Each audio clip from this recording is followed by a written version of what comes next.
Hello. Hello, everyone.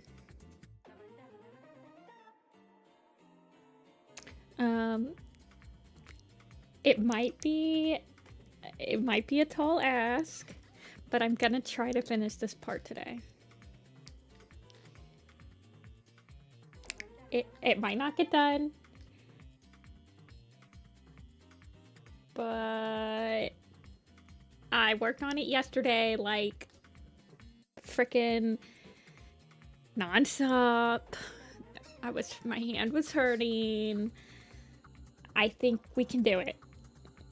I think if I lock in, I can get the majority of it done today. I have done the background for this shot. And the only animation left is... So this is the only shot that needs to be finished, by the way.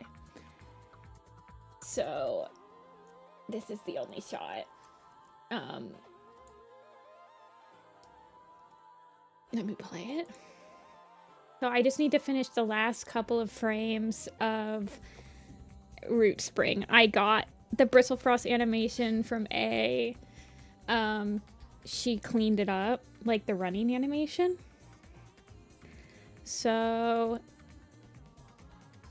that's all that needs to be animated. And then the rest of the work is just After Effects work. So we're gonna try to finish it today.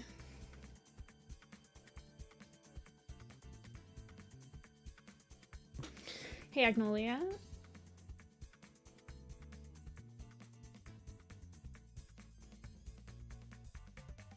Well, she's also, like, in front, so that's why the line art's thicker. To, like, show depth. So, we're gonna try to finish this today. I'm really hoping, man. I need this off my plate. This one has been in the back burners for a while.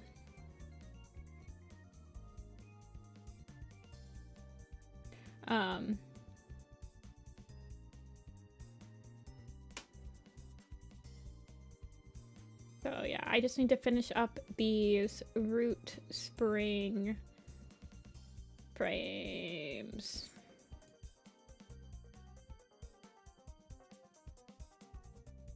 Where's the boat? Get rid of the boat. Get rid of Bristle. Let's color up Root.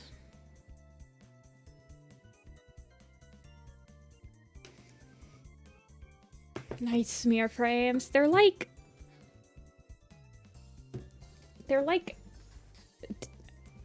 kind of like the mist is supposed to be forming, like her memories or something, so it's supposed to be like misty looking, I guess. I don't care anymore if it doesn't come across that way.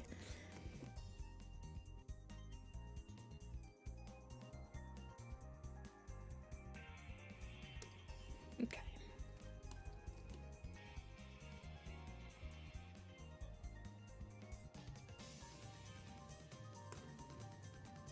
Of course. Okay, why is it that every time I do a Warrior Catch stream, my computer decides that it doesn't want to work?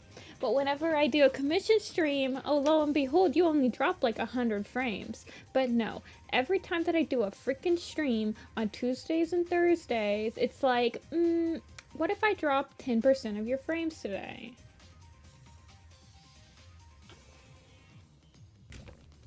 Bro, I've just about had it. If Thursday's stream is like this, I'm gonna freaking lose my marbles.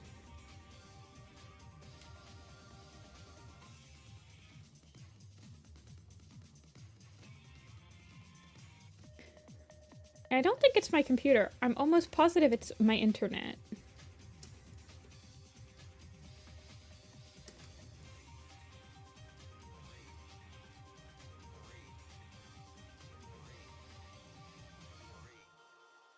I know, it's stupid.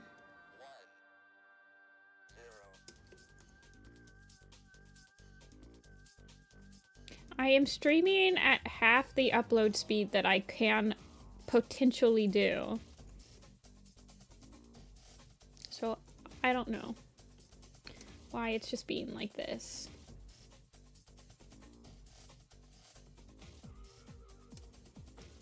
Yeah, no crap. Or Annabelle.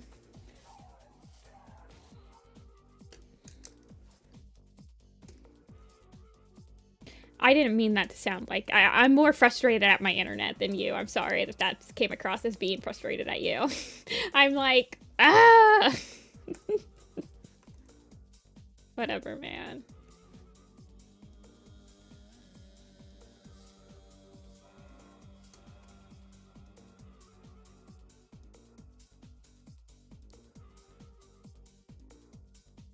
Hopefully it calms down.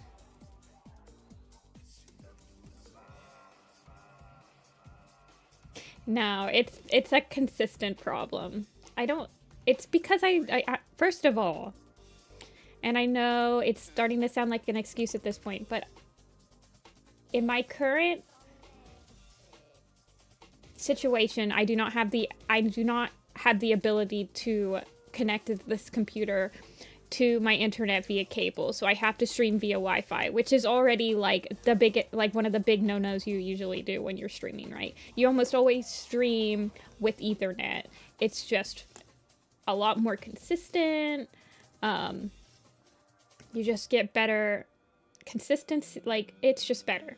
But I don't have the access to that because my router, I do not have the ability to string an Ethernet cable all the way up to this room. And the router's in the basement. So I have an extender and why is this so daunting? It is. They'll try to like get you. I don't even know if I have the ability to have a different internet provider where I live. When you live out in the boonies like me, there's usually only like one, maybe two possibilities, and they're both usually pretty bad. Cough cough, Spectrum, and AT&T.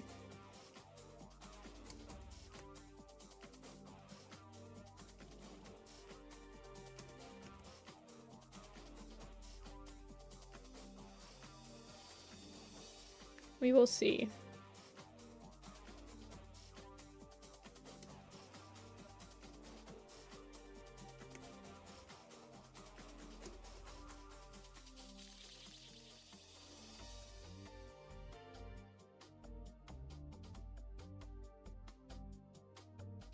But yeah. I'm gonna tell you right now, if you switch... so, here's a little bit of lore for ya. If you switch internet providers, you take all of the hardware that they gave you to connect to the internet.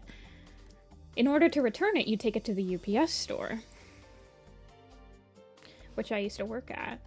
And I'm going to tell you right now, I had people take me their internet provider stuff and say, yeah, I'm switching to so-and-so. Like, they bring in their Spectrum stuff. And they go, yeah, we're switching to AT&T. And you know what? I had the AT&T people come in also and return their stuff and say, yeah, we're switching to Spectrum. And so both of them suck because both of them people went to switch away from. And you take them both to the same exact store. So, if/when you decide to switch to the other one and or switch back, you take them to the same place.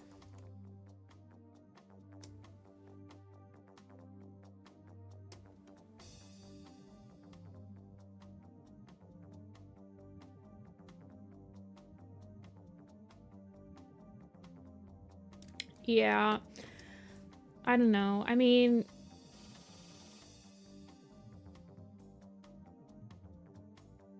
I don't understand why we can get away with like crappy internet providers in this day and age when like everything pretty much, like a lot of people are streaming all the time.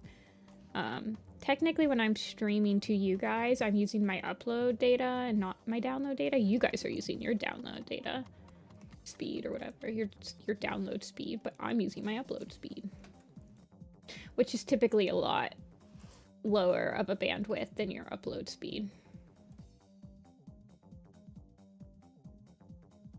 But I stream at 5 megabits, I think. Megabits per second.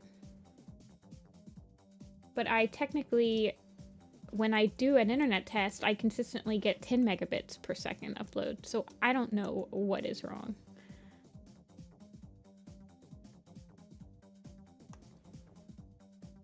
You guys don't care about my internet problems.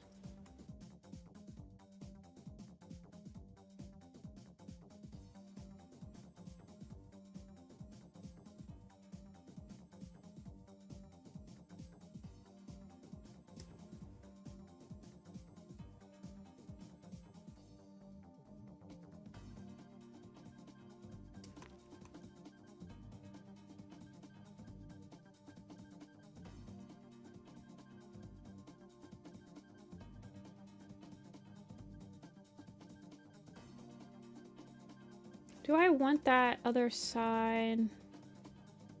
Yeah.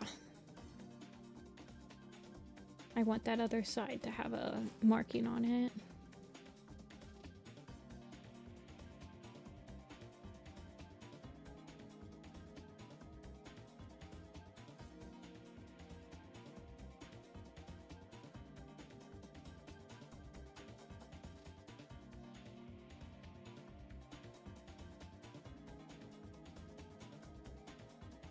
I'm just here because I want to draw on my iPad.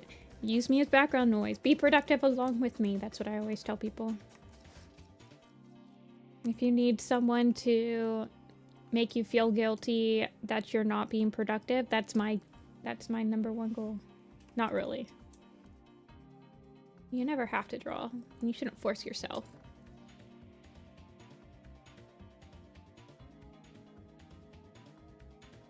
Unless, of course, it's your job, but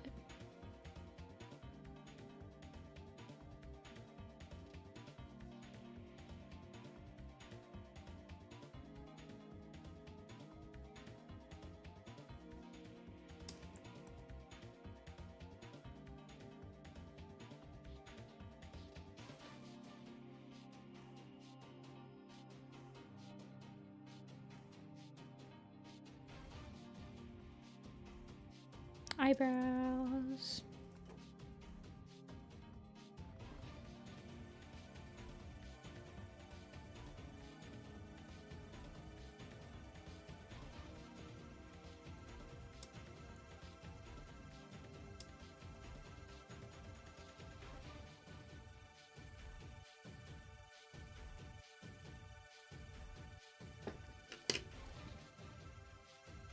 I wrote all the characters I want to draw for the fan clan challenge.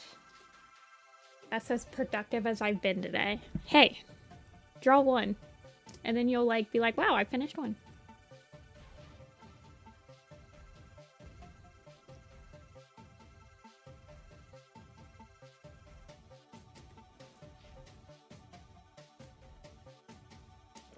Finishing one is better than finishing none.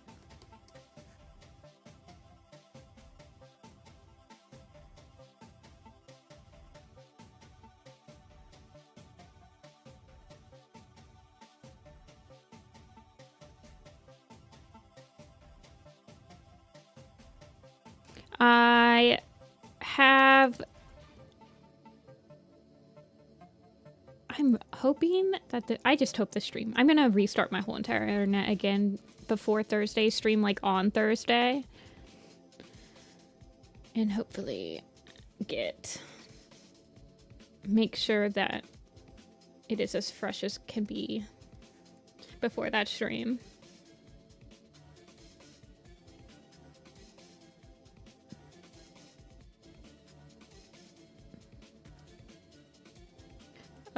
I'm not streaming on my birthday, but we're doing a birthday stream on Thursday. That's this next stream will be birthday stream.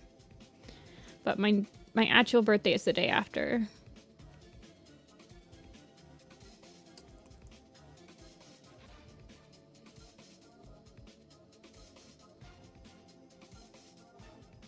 I have the playlist is mostly updated. I have to put it in some sort of order, though. I try to mix it up so that we're not watching all old content or all new content.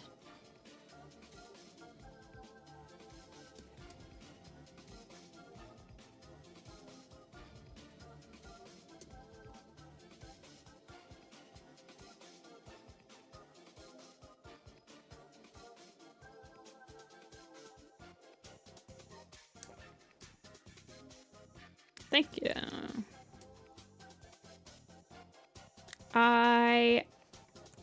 Thank you for the early birthday wishes.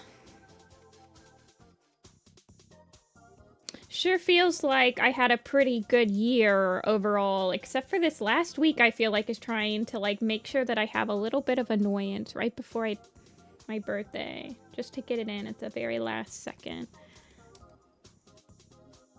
The universe has been making things exceedingly difficult this week. These last 2 weeks. With no rhyme or reason.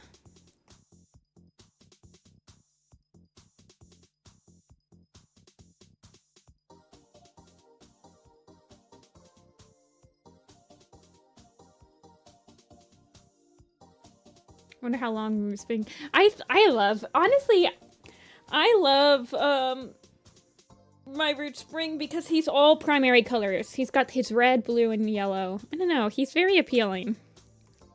I really like his face. It's cute. How old am I turning? 31.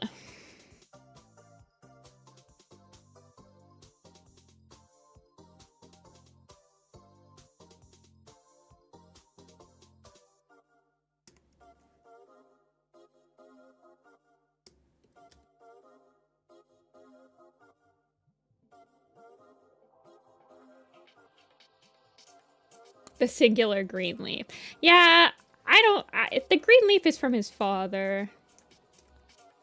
I honestly, I don't know. But I do find him quite appealing.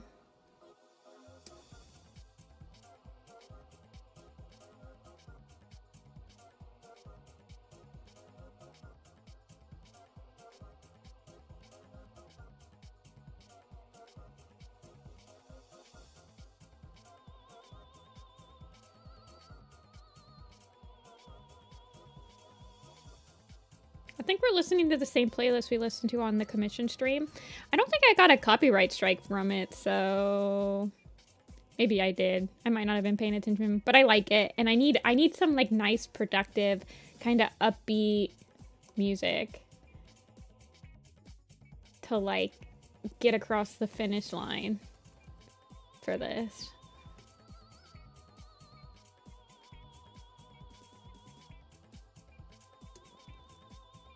Ignore Nifty, she's actually turning 1,000 years old.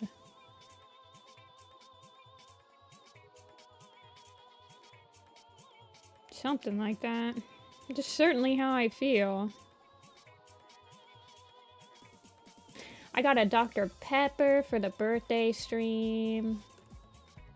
I'll make some, well, I guess I'll just eat goldfish.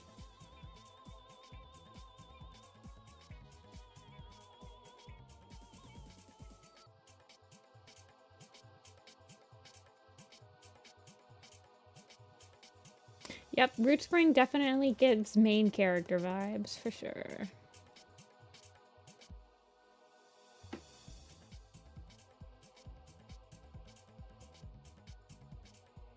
Hey, shall we eat? Ohio Risk Sigma. Yeah, unfortunately. It's Friday. After a while, you just, like, don't tell anybody it's your birthday and kind of just, like, hope that no one remembers and then it doesn't come into fruition.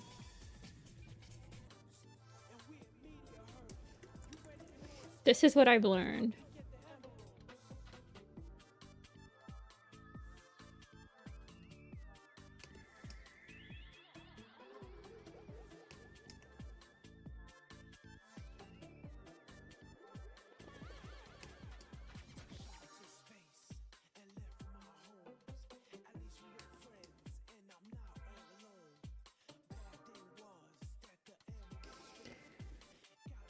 So I'll forget for your sake. Thanks, Shelby. I appreciate it. Can't go wrong with the Dr. Pepper. You're right, you're right. It's the coconut one. I saved 1 can for birthday stream.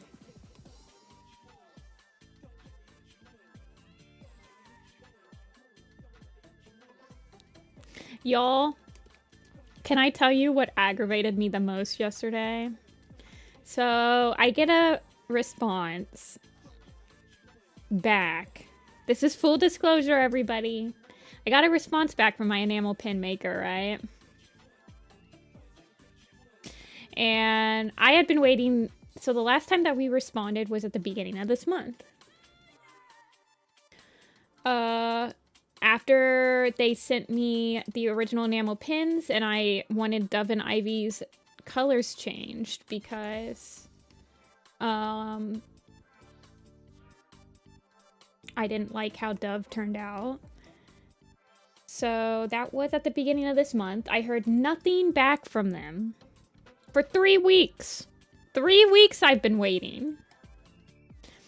And I got a response yesterday, finally. And you want to know what happened? I waited 3 freaking weeks and they recolored the wrong section on the enamel pin. And that was what I woke up to yesterday. I was extremely salty. And I wanted to rip like 50 dictionaries at once.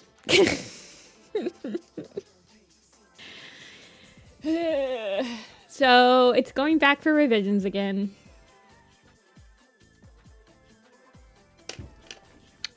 Back to the revisions.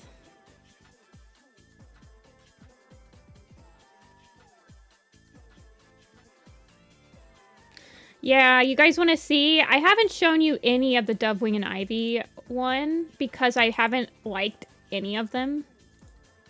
But I'll show you guys. Oh no, they weren't going to be ready for FWI after they needed the first revisions. But now they really won't be ready. So this was what they originally looked like, right? I'm going to tell you guys exactly what I sent them. So this is what they originally looked like. You guys can see the problem, right? The problem is with Dove Wing. I want her chest to be noticeably lighter than the pelt color around it. So I go back to the drawing board, I pick out some Pantones, and I send them this.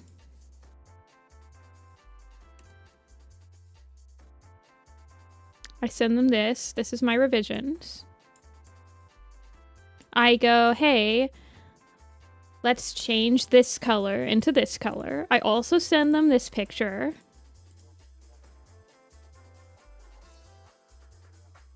Just to be like, this is exactly which part I want you to change. You know? Well, she has to be green. I want her to be green. I want Ivy to be not green, and I want Dovewing to be green. I actually really like this color, but it's not light enough, or it's not dark enough to like go with her chest. So I go, hey, let's do some revisions. I wait 3 months, not 3 months, sorry, 3 weeks. You would have changed enamel companies. No, that's not how it works. I've already paid them. I can't just go, okay, I'm changing. And though I 3 weeks. And this is what I get sent. Are you guys ready for this? Well, originally I thought that her chest was the misprinted, but then I decided, well, this is the thing, right, Agnolia? This is the thing, right, Agnolia, is that I can't find, there's no other color other than white that I can change her chest into. There's no lighter color that I can go for her chest. So I decided, okay, I'll just make her body darker. I'm like, what got lost in translation, my dude? I gave you 2 freaking guides. Ah. Anyway, so that's what I woke up to yesterday. Very frustrating. So I sent them, I told them, wait, I'll wait for the next revisions.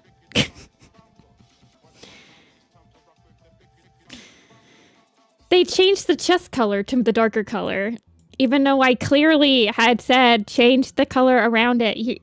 It's stupid, man. Anyway.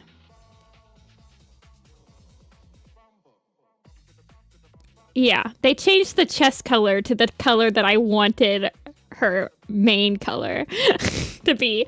And I remember this in entire conversation, right? With the guy. I was like, I need the chest to be lighter. Then I want the main body to be middle. And then I want her paws and ears to be darker. And it's just got lost in translation, man. We'll figure it out. They'll get it. This is the first time I've been doing enamels, so I'm learning. I'm learning about Pantones, I'm learning about revisions, I'm learning about how long the process takes, and I'll calculate all of that into the campaign for like timeline purposes and all this stuff.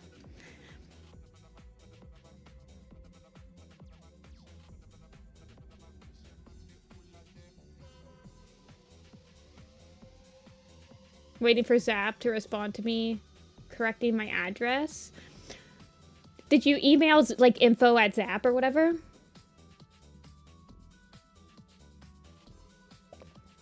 They are British, so you need to email them fairly early because right now in Britain their workday is actually over at this point. Like it's 7:40 over there? So for you it's even like there's even less overlap time.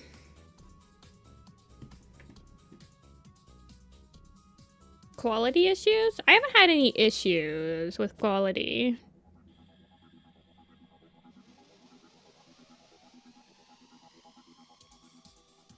On them.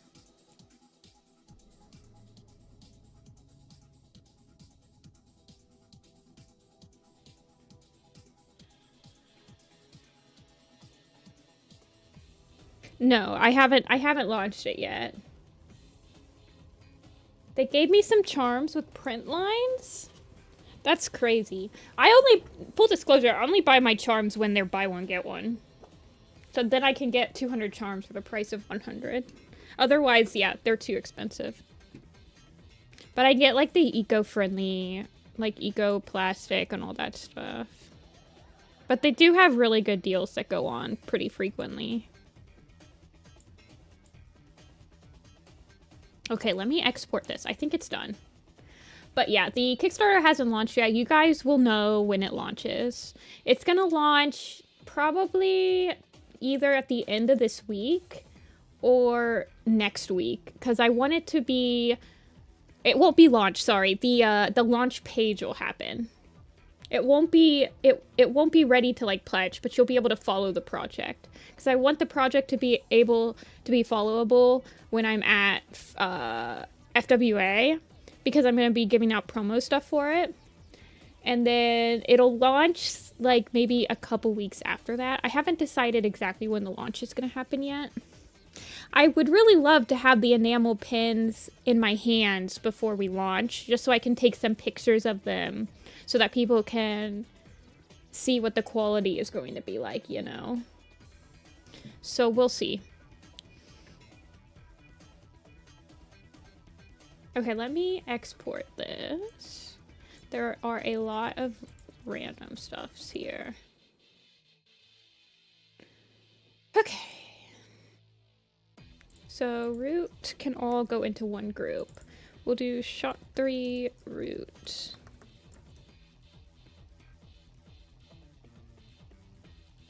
But yeah, I've never had issues with print lines on my charms, but I have had charms from Zap that have like random scratches on them. And it's really weird because they give me all my charms with like the protective coating still on them that I have to peel off. So I'm like, how did scratch, like your machine must be getting scratches on these, dude. Okay, let me export the boat first.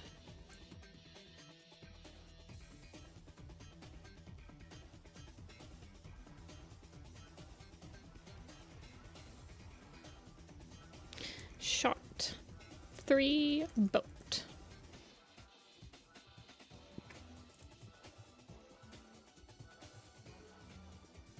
Okay. Export an image sequence. New folder, shot 3 animation.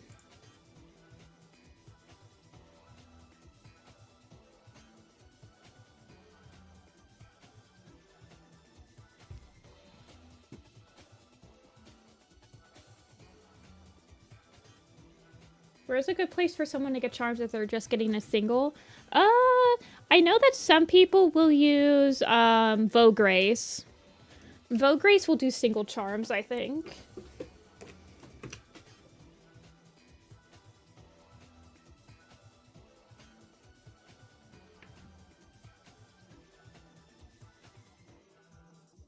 I have not personally used Vograce before, although I have been looking at them.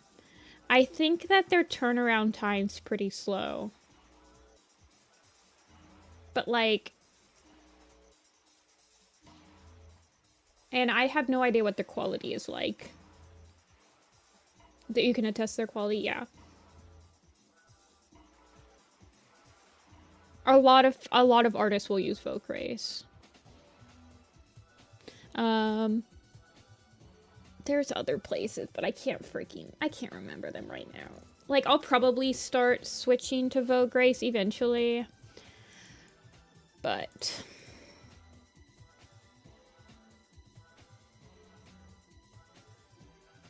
Okay. Shot 3. My favorite warrior cat today is Root Spring. Shot 3. Cuddle. Just call this Cuddle.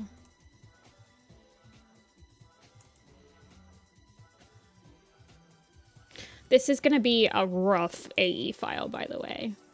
When I start working in After Effects, I don't want to hear any of you guys backseat After Effectsing me.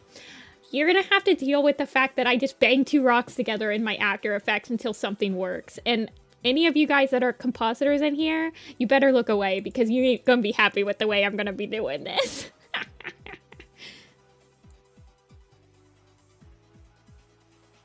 Okay.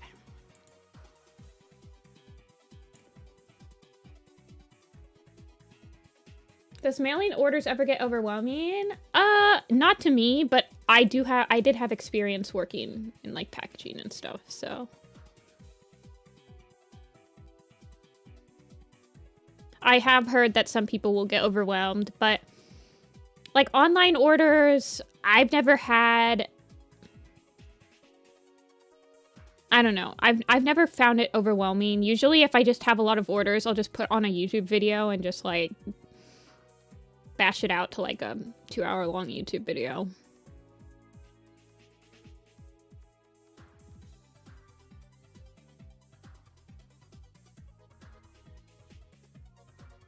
But I've never had an issue with... Alrighty. New, we'll do root run. Shot 3. Root. When 100 orders Zine mail out that you were determined to do alone and in 1 weekend? Yeah, that would be pretty crazy.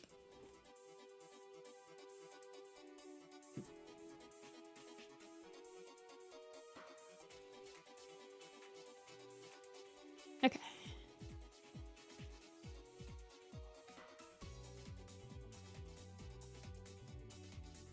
And then this is Bristle. Bristle has the... Okay, she has the fog on her.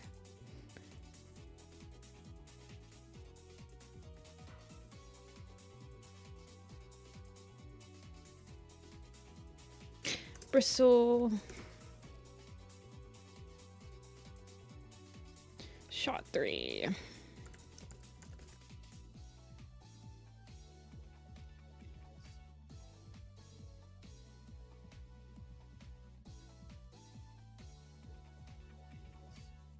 I feel like if you had one other person helping you, which I do plan on having at least 1 or 2 other people helping me with like fulfill the enamel pin Kickstarters and stuff like that, then it wouldn't be as overwhelming. If you had sort of like an assembly machine type of thing. But yeah, doing like 100+ orders by yourself, like in the span of a day or 2 is cray. Did you have a like a thermal printer, Shelby? It's even worse if you don't have a thermal printer.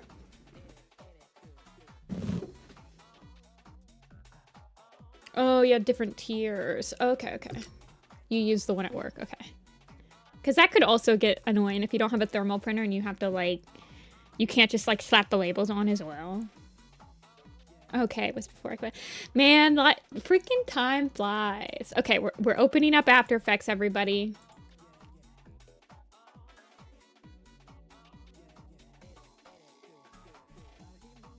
Give me a second. We're gonna close that. You'll probably buy one for your upcoming projects. I have one. It's a very... If you're planning on, like, shipping consistently, it's a pretty... You can usually find a used one on, like, Macari and stuff. They don't really go bad.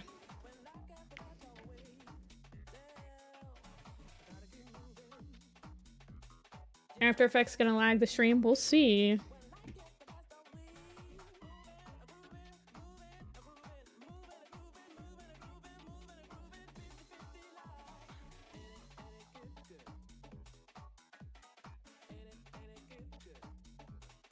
Okay.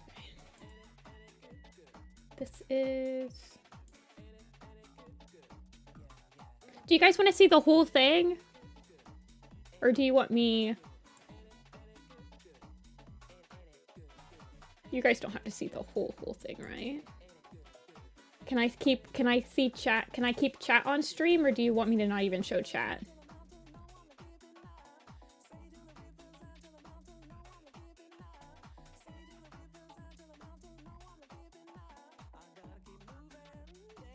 Okay.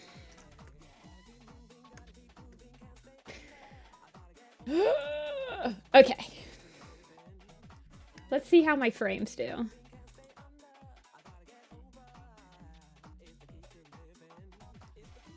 You don't want chat? What if I make it smaller? What if I make you guys smaller?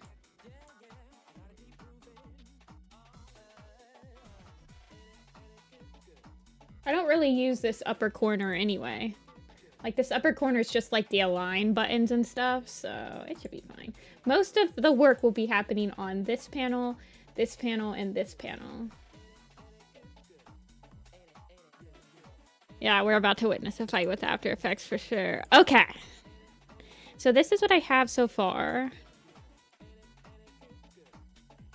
We've comped 2. I pre-comped them too, so they shouldn't like kill the stream.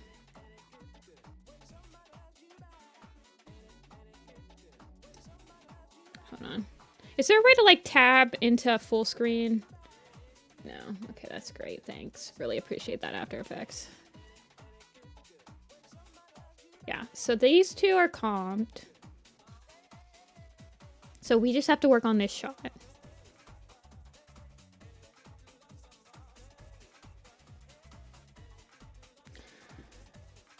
So, first we're gonna make a new composition. We're gonna do a shot 3 full composition, make it a 24 FPS. What's the duration? Let's make it 4 seconds long for now. You guys can't see the little setting that shows up, but it's okay. It's just... And then we're going to go into File. We're going to import File. And we're going to go into our shot 3 animation. We're going to select the first shot. We're going to say it's a PNG sequence. And we're going to import it. And then I have to set this. I don't know why my freaking frame rate on imported image sequence is always set to 30 FPS. It's annoying. Okay.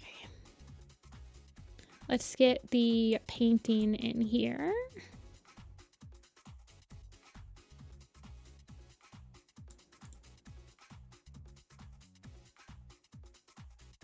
Make the painting a little bit longer.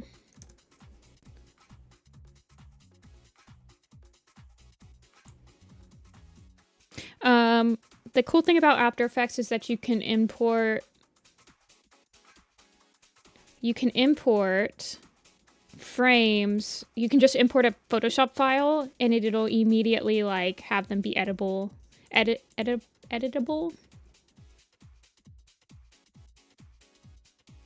Layers.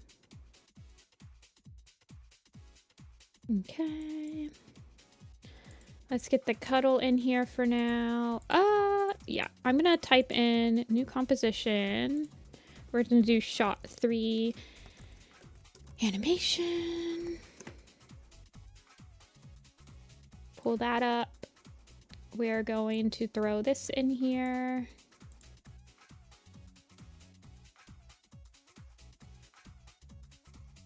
We're gonna go back to shot 3. We're gonna shove the shot 3 animation into it.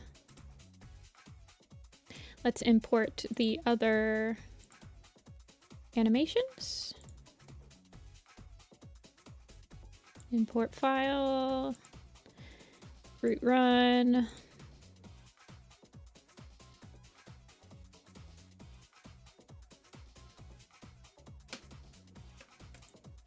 Change the frame rate. Everything needs to be 24 FPS except for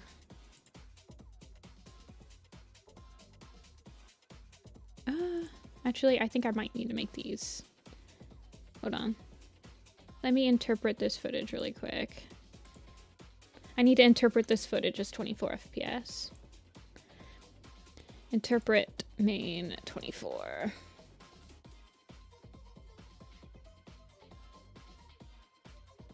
Okay. Throw the shot 3 root into here. There he is in the abyss. And then import the last one, which is the bristle running.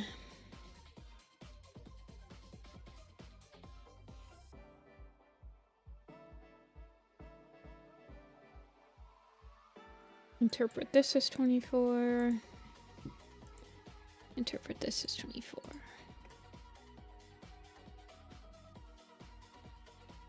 Close, close. Shot 3 bristle. We'll stick her above the root.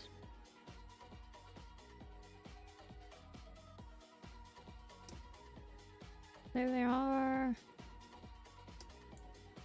I feel like...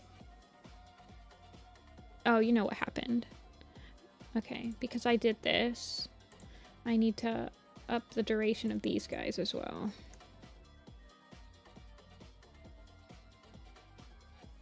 There has to be a way to like auto...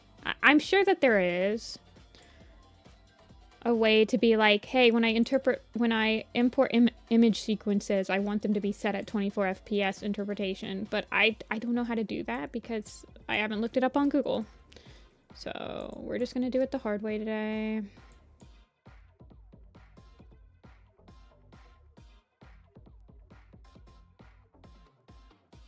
Also, I'm sorry if I start ignoring chat. After Effects also takes up like 75% of my brain power. I'm not gonna lie.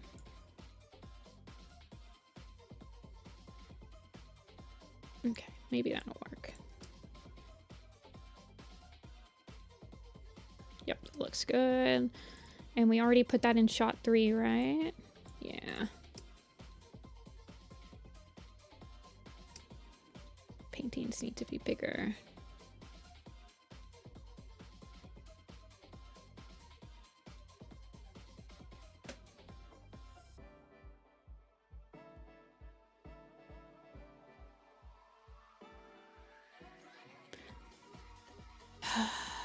Every freaking time, man. How long does this shot have to be?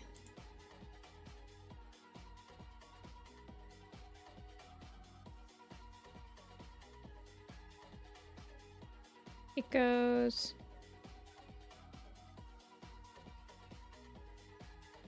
right there. So it has to be 3 seconds and 3.15 seconds long.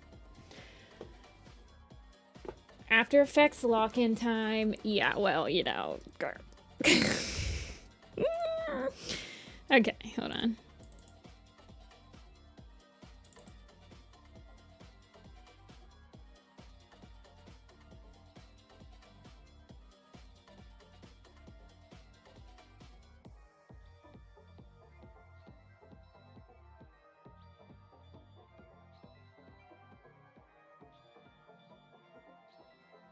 Why does it always have to be like this?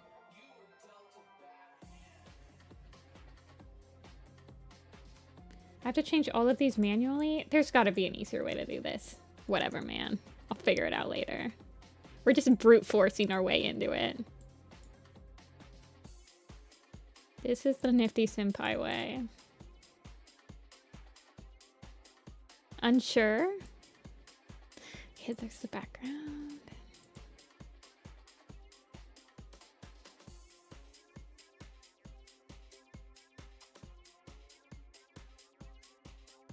Now we have to get...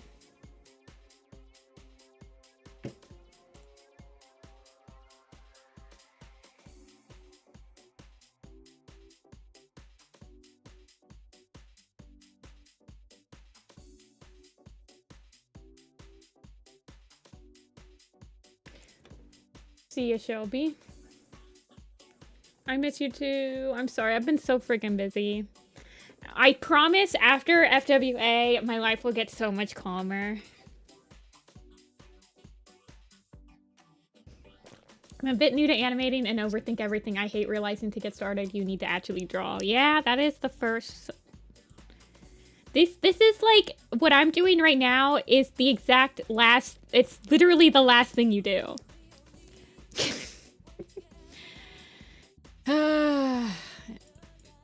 Okay.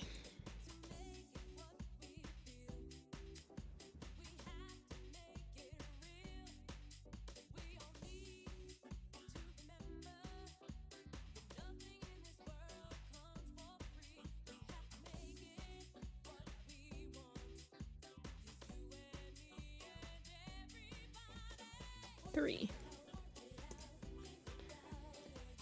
What do I use as inspiration? I don't know. Lots of things. For sure.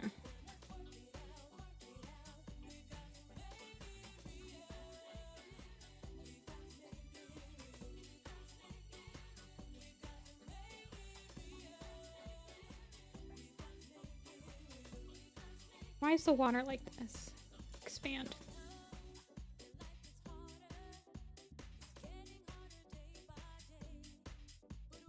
There's the painting. Is it last the whole time now?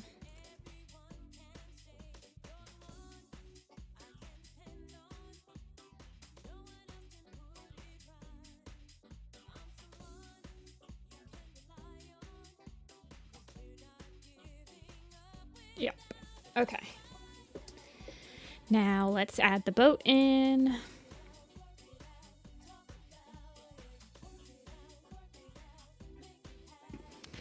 Shot 3 boat. Boop.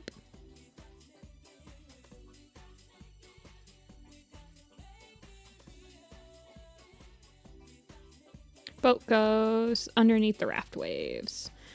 I'm gonna crop. I'm gonna use a clipping mask to clip that boat down. You'll see, you'll see.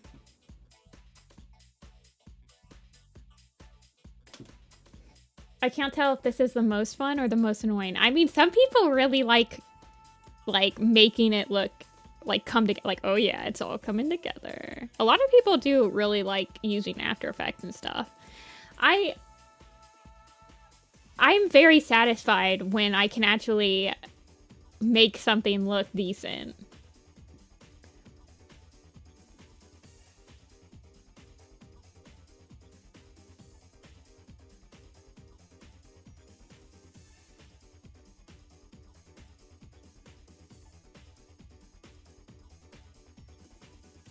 Okay. So. Hey, Toon. It's gonna be blurred, so enjoy the boat while it lasts, because it's gonna be blurred back there eventually. Probably. I don't know, I haven't decided yet. Okay. Do I want to shade? I guess I want to shade these guys, and I kind of messed up, you guys. Okay, let's shade them.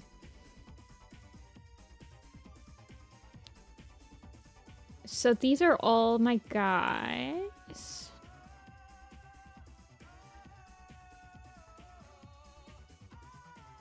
Let me go grab the shading guide from the Discord.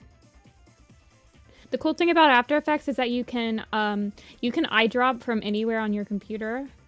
So I'll have the shading guide up. You guys will not be able to see it, but I can color pick it. So that's really cool. I really like that. Very cool detail. Thank you.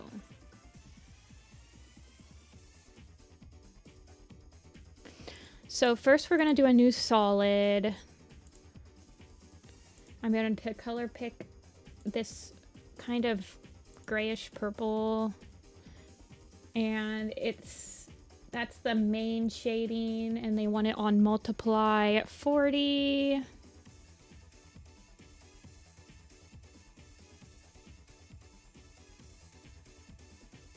I also use my loud keyboard when I'm using After Effects, so if you guys hear tip tip tap tap taps, that's what it is.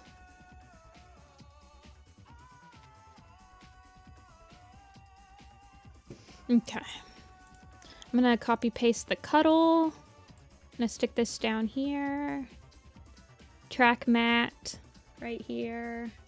You guys can't see all of my little pop-ups, but I'm track matting to the cuddle layer because I'm shading the cuddle right now. And what that does is clip it to the layer so that you get rid of all of that excess junk. And now I use the mask tool, which is the G button, and I create my shadows.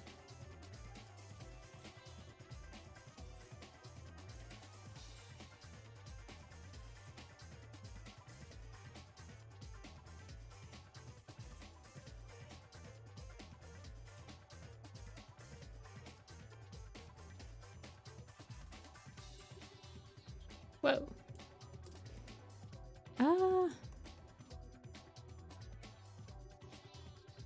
Do I want that leg? No, we'll just make it a different one.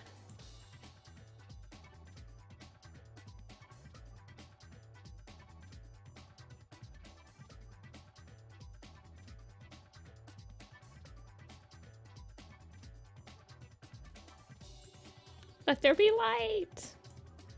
And then you can use the, what tool am I using? You can use the control key to like manually move these.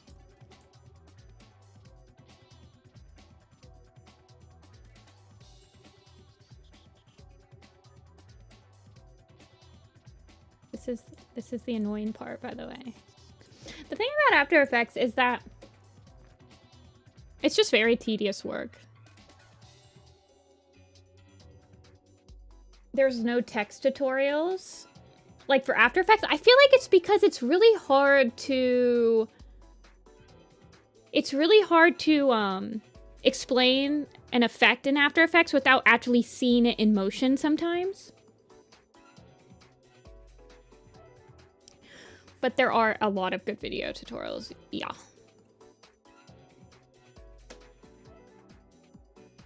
Do I want that all in... now that I'm looking at it, I don't think I want it all in shadow. So let's actually move this up. Let's delete some of these. Also, this little section right here will be very hard to... It's just like a little bit complicated, I feel like. I think I want to kind of...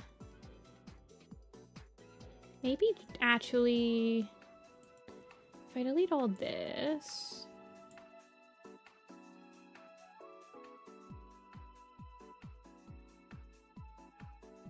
And then kind of go like that instead.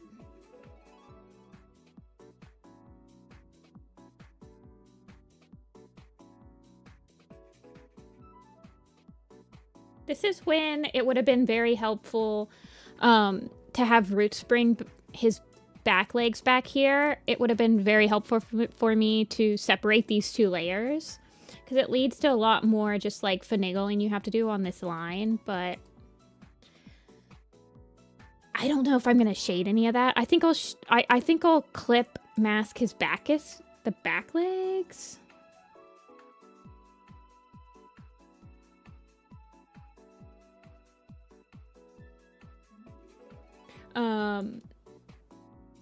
I'm also confused what this is. I think this is all sketches. Yeah, I didn't do a very good job cleaning this up, but like I said, it's a learning process. This was even though I've done Clip Studio Paint animations since this file is old, and it was the first time that I tried to animate like by cleaning up in Clip Studio. So I think that would be why it's just a little rough around the edges, but it is a learning game for the next time. Okay, so use the page down and page up to like go through. So what I want to do is go to the mask down here. I'm gonna click the little timer button right there, mask path. And I'm gonna click this node, I'm right clicking it. And I'm gonna go to keyframe interpolation. And I'm switching it to hold.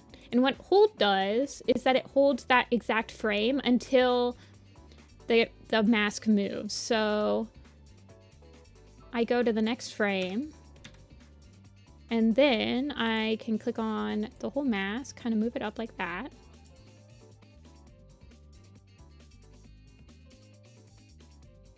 Modify it a little bit.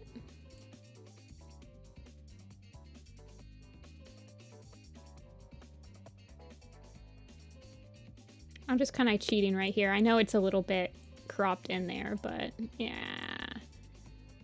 it's okay.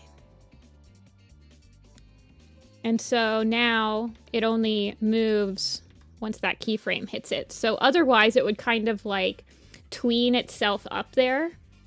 But since I want it to crop to each individual frame, that's how you do that. And then you just move it again.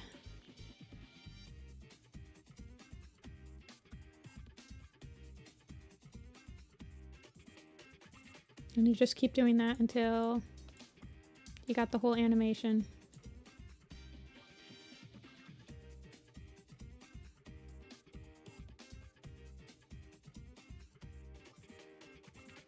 I'm just gonna do that. You guys won't tell on me, right?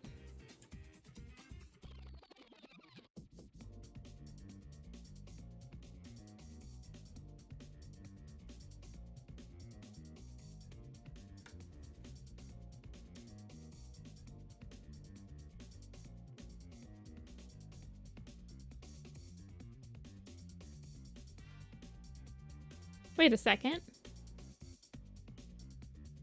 Why did that move all the way? I wanted that to go like this. Why is that not?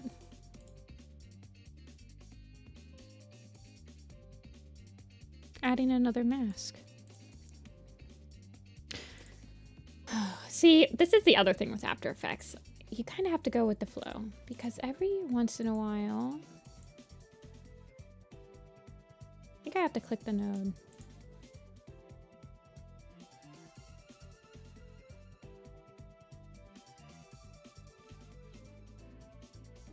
I'm doing something I'm not supposed to be doing? Yeah, you're right. I'm cheating a little bit. Okay.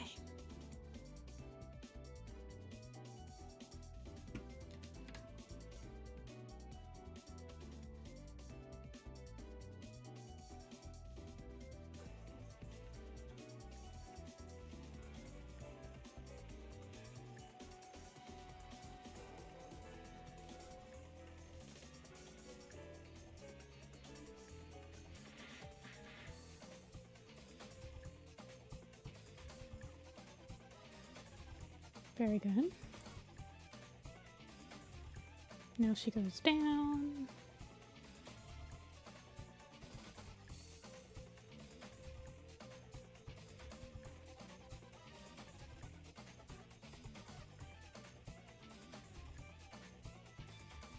Okay, no, I'm gonna have to add more nodes, aren't I?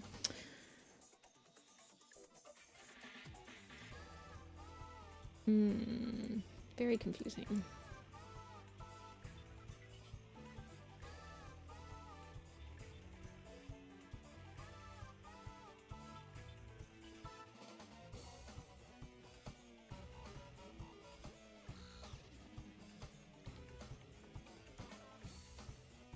This is the time where I tell you I'm not an actual compositor and that I am like like I said, I just like bang my two rocks together until I get something that's like relatively decent looking. It might take me like 5 times as long, but... Will I add whiskers? Honestly, I probably could, you know? I didn't think about it, but I probably could add whiskers.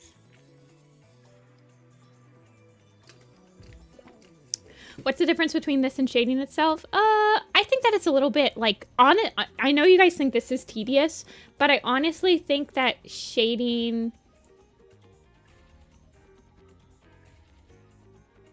in, like, Clip Studio would be even more tedious. I know that sounds crazy.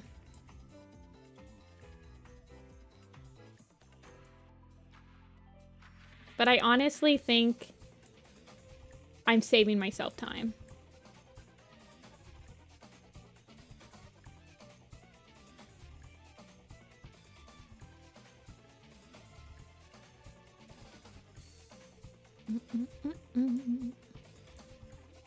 I want this to actually go up.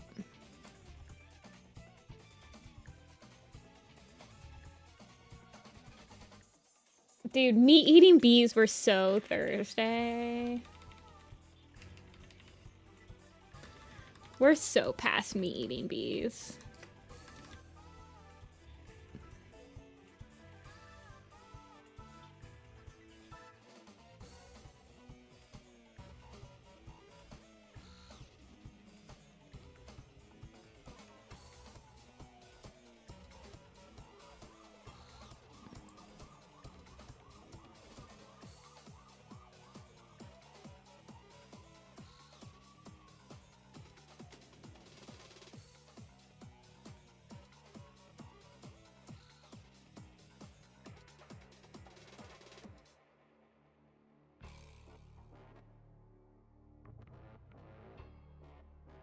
Oh, Irian is back.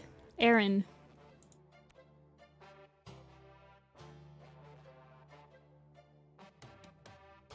That's why you guys are talking about the meat eating bees.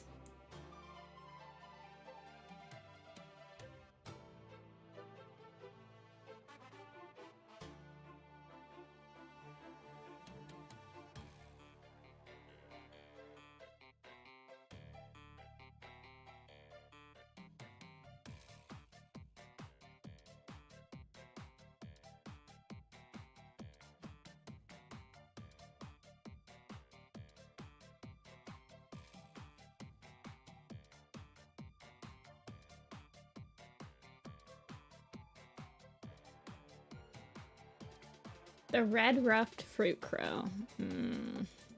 Does it also eat meat?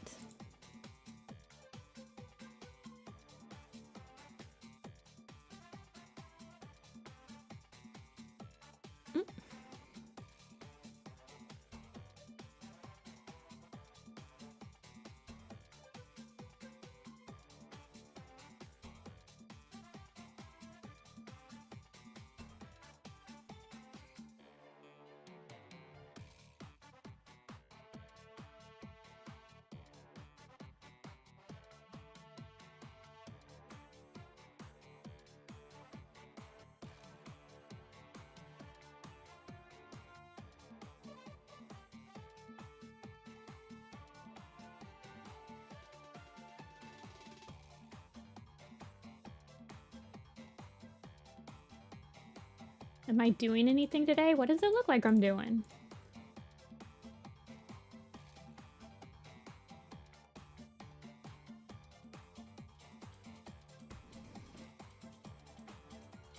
Okay, now I have to decide if I want to shade. I didn't really expect to, like, shade.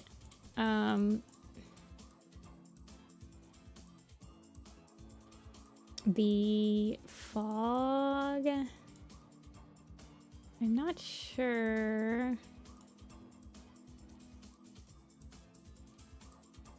if I want to yet.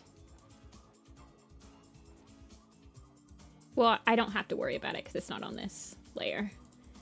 I think that's the last. Yeah. It's not on this layer, so.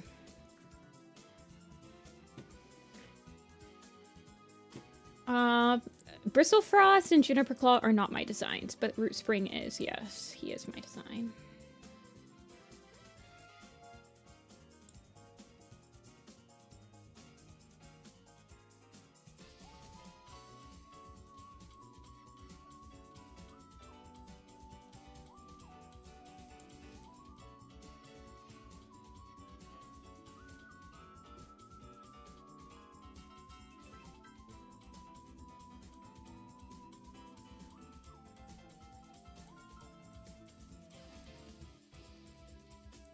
Wait, where did that... Oh, shoot, I'm on the wrong layer. I need to lock these two layers. Lock everything. Lock it down. Lock it down.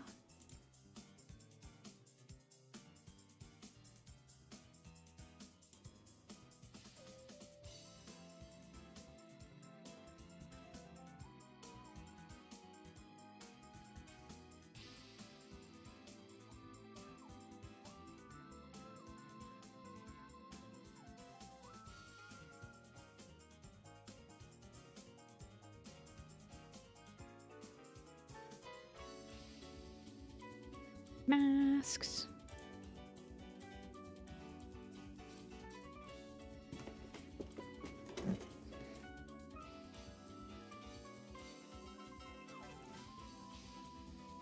Ugh. Okay.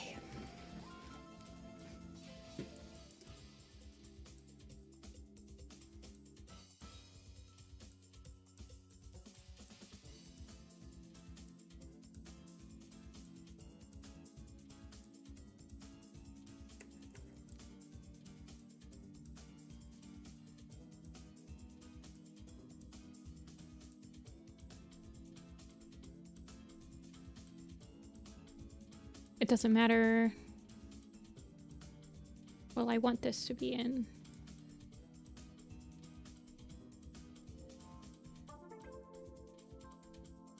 Whatever, man.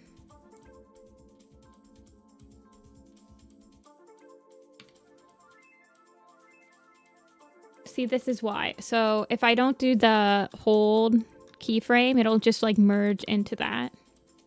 We don't really want that, but...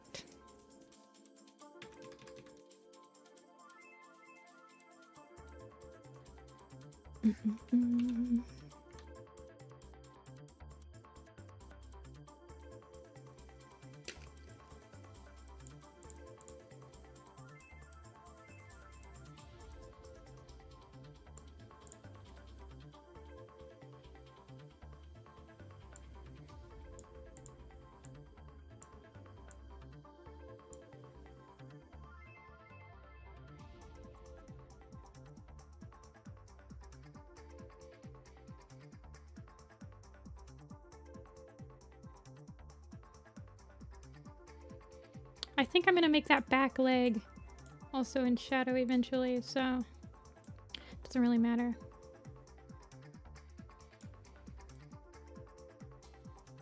How long have I been working on this part? I don't know how long, but I've been holding it hostage for quite a few years.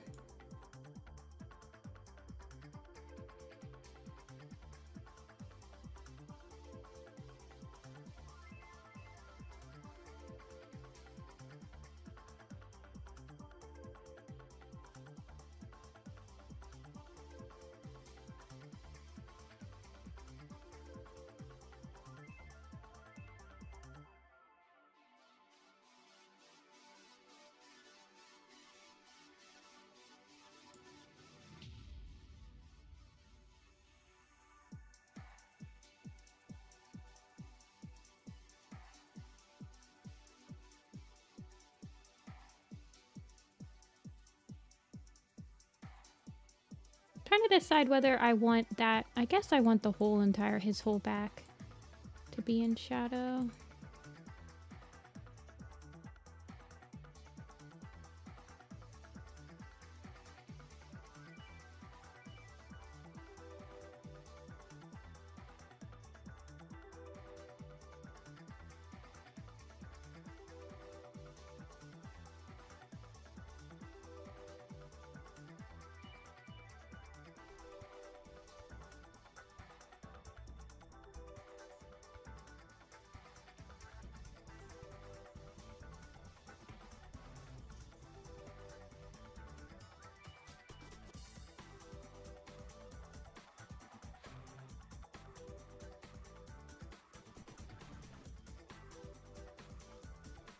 I don't like praying mantises. They're scary.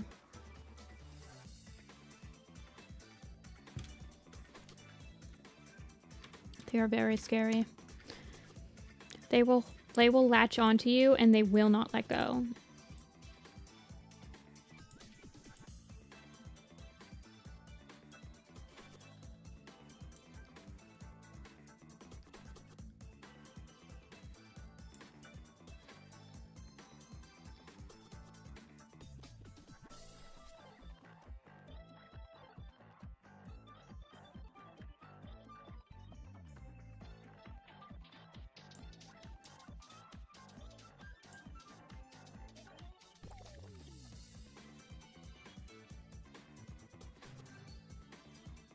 The females like eating their mates. Yeah, I've heard.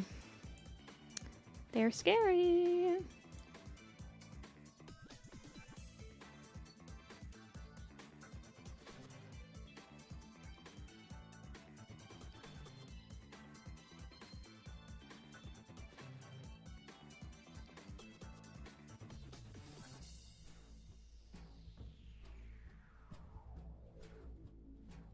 Well, the thing is that they like bushes, specific bushes, and they sure do like being on those bushes and waiting for you to go by and then latching themselves onto you and then not letting go and terrifying young kids.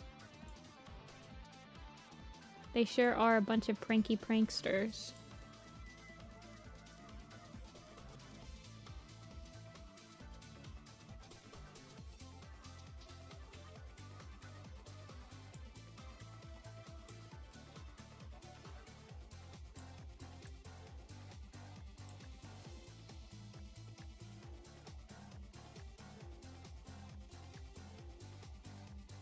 What is happening here?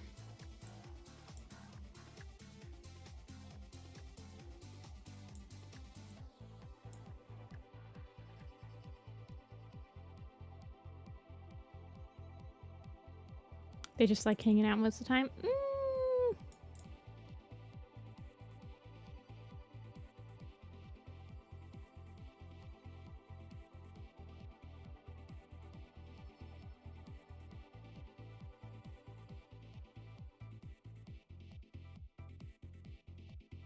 I don't know if I believe that.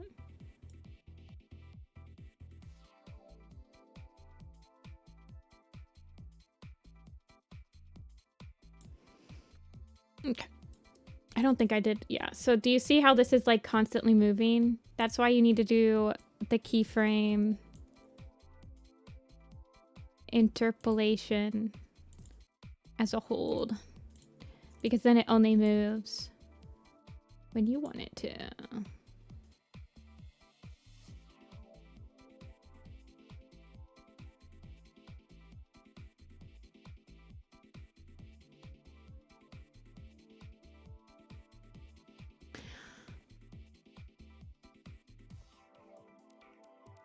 What do I want? I guess I want this to be in shadow too.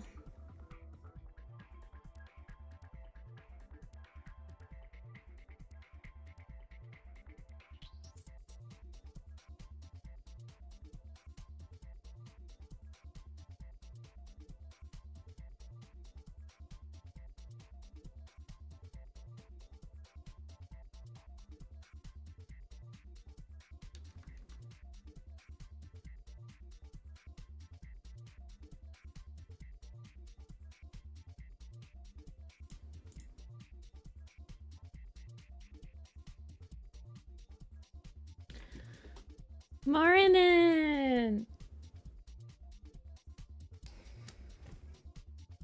Revived from the dead. Yeah. I don't really want this one. Do I want that one in shadow? Not really. How much of it is shown with like the black bar on it? There's a, for those of you who didn't know, there's a black bar. It's like a widescreen map. There's not really that much of it.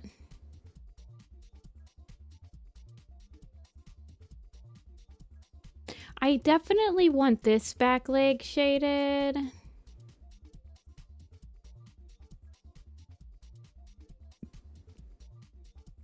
Do I want the root spring?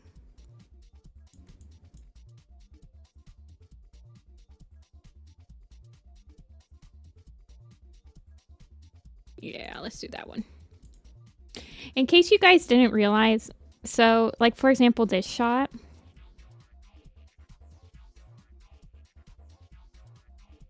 This shot, the masking on this shot was kind of friggin' insane. Hold on, let me show you what it looked like.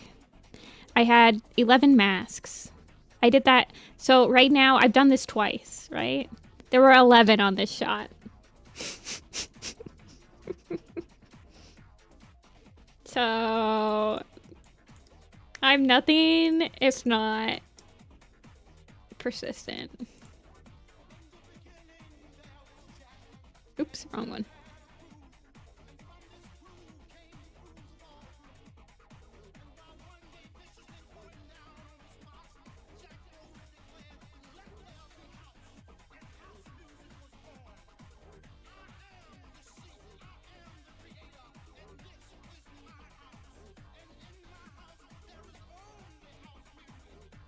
Okay.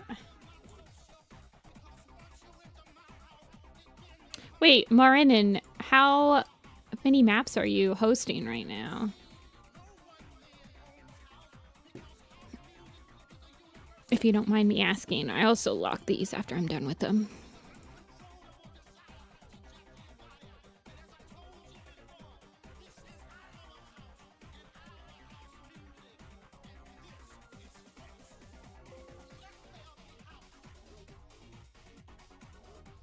I don't think the masks are really like doing that much.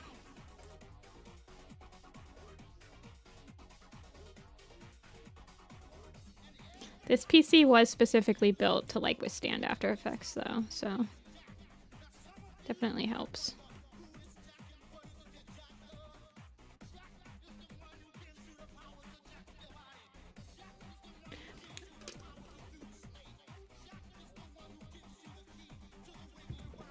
Well, for me, I'm doing it on stream, aren't I?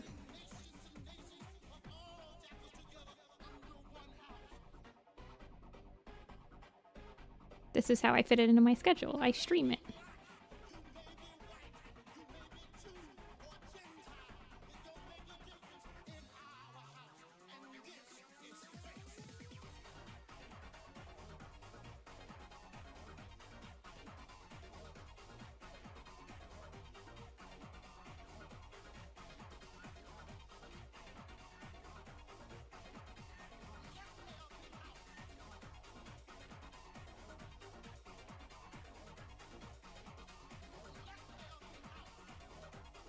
I think that the running cycle will be easier because they're on 2 different layers, by the way. I think it'll take less time.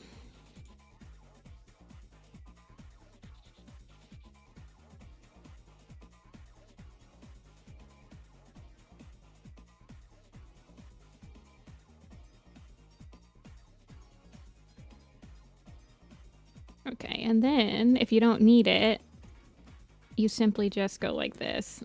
Boop.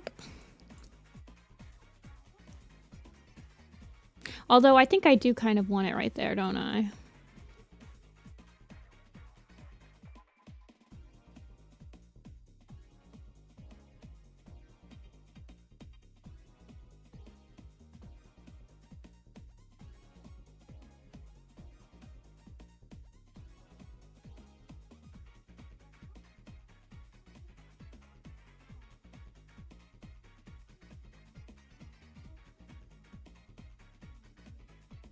There's something relaxing about doing this. It's just so methodical.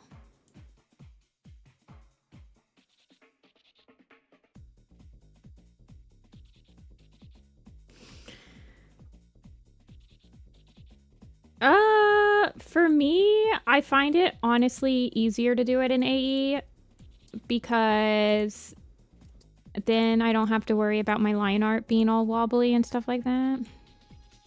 And then also it's easier for me to like make sure that the shading is all correct.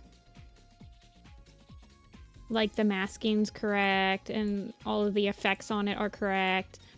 And there's just, I don't know, it's just less. I don't know why you guys are acting like this is that much more tedious than like trying to do this frame by frame. Now for something like this where I would just have to like fill it in, yeah, maybe, but it's not always like that, is it?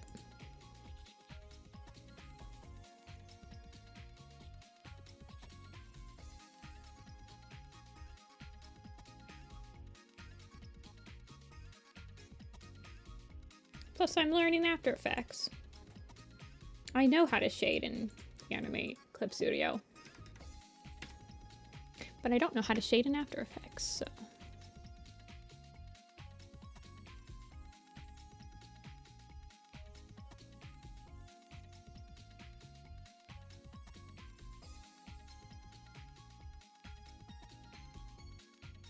You guys seem very adverse to me doing this. That is the second time that people are like,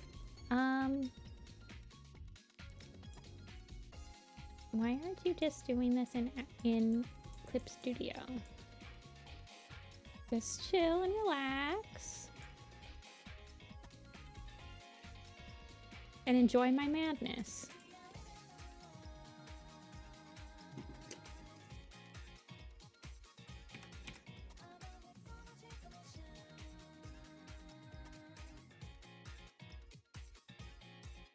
It's making me learn After Effects masks, so that's another thing. I would like to learn After Effects, so it's forcing me to learn a new thing in After Effects as well.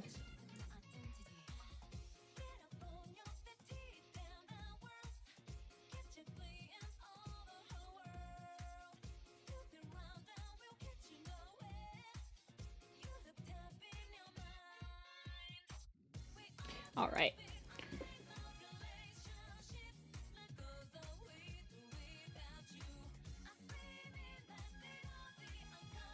Let's see. I think that's, well, do I want to do any on Root's neck? Well, I need to also do this one. Let's do this.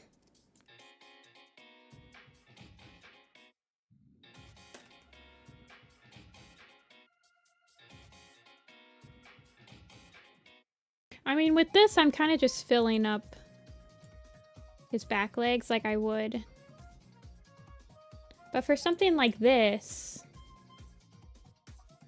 where there was no line right there, I feel like doing the mask gives me more of a smooth shading. Also, I believe I could probably be using tweening a little bit more.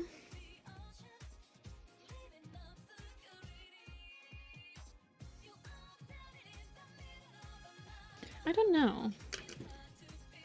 I think I'm not utilizing it properly. Completely quite yet. Like I could probably use... So like up here... Well, I guess it's harder when it's like something like this.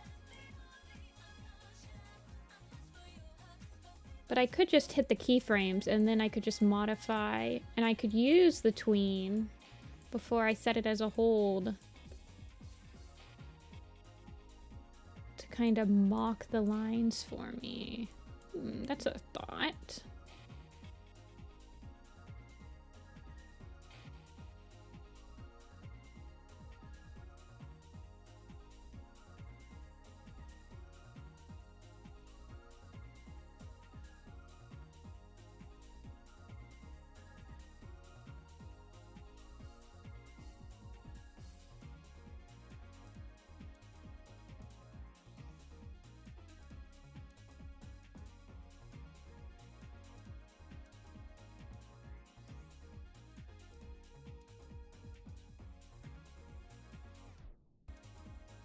Poor iPad battery. I don't have an iPad. I can imagine though.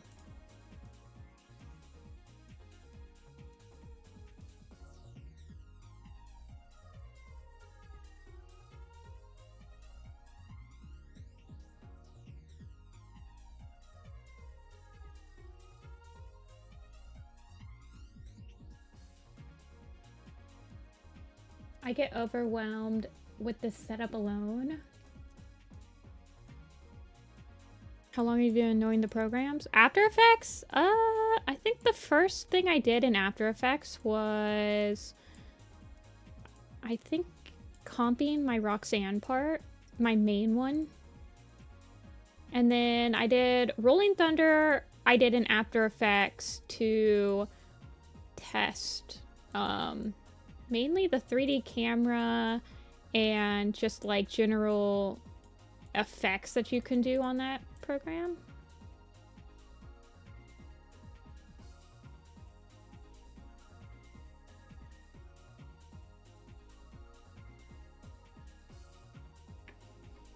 So this one I've probably been trying to figure out for about 7 years.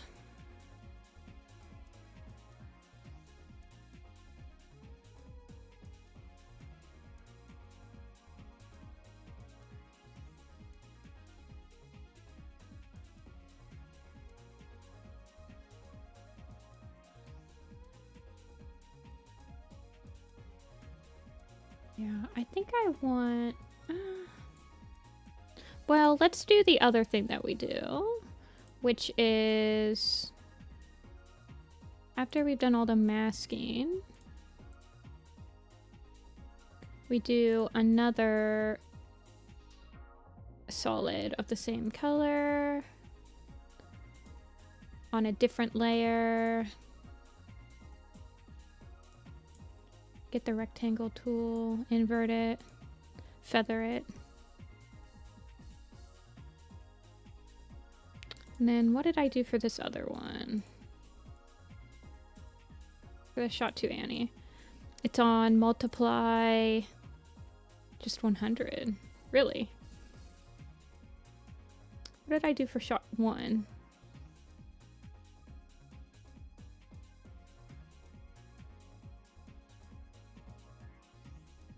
It's on 40. Okay.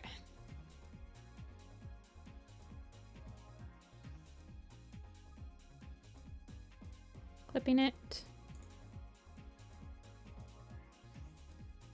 Getting the transparency down to 40. Lower. I think I want to bring this down.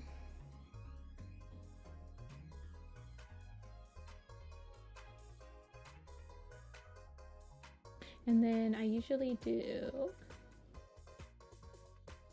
a soft light.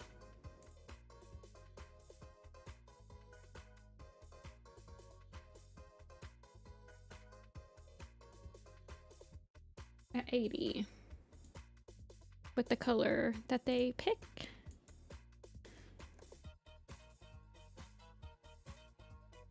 Clip that one down too.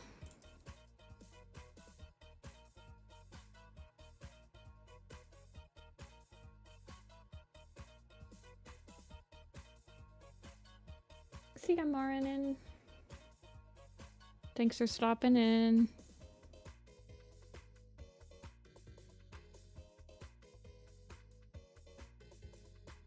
Feather.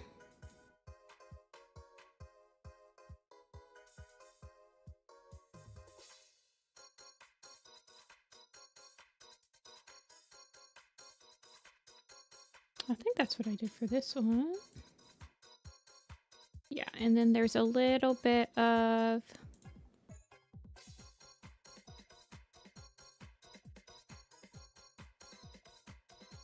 the cuddle frame.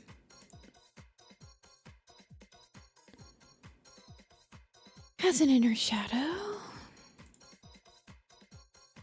which is this color at overlay.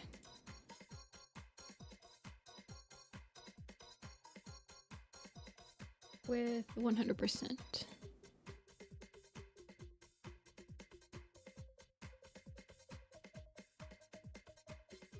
Make it like a 2.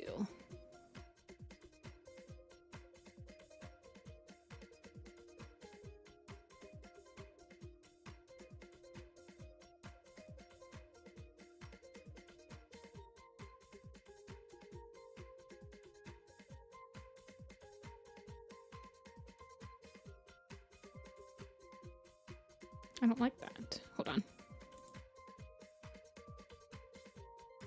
I have another option, I think. I have to remember.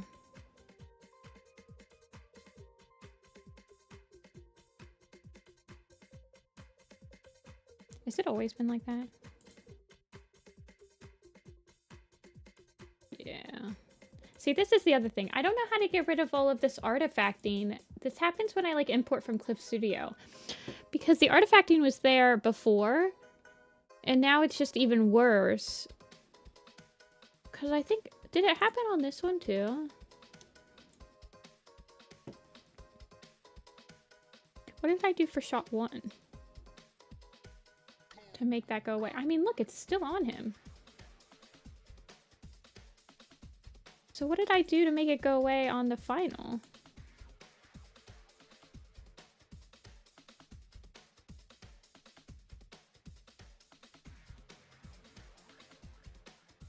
Effects? No, he's got a wiggle. Blending options? Outer glow? Like, how come he doesn't have it right here, but when you pull it up here, he has it? Because when I pull it up here, they have it right here.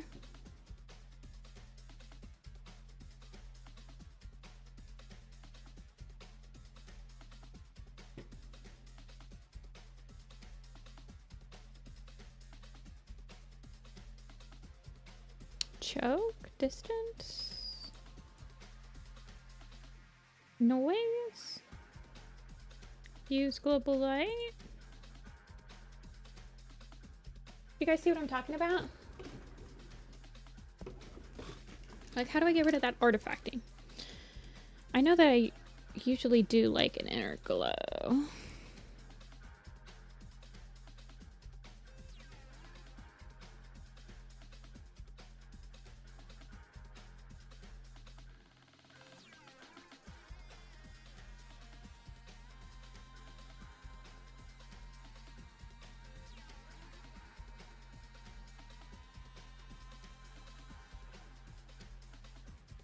There's gotta be a way for me to, like, smooth that out somehow.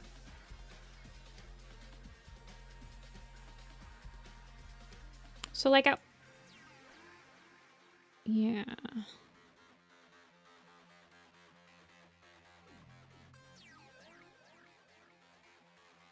So how did I do it on here?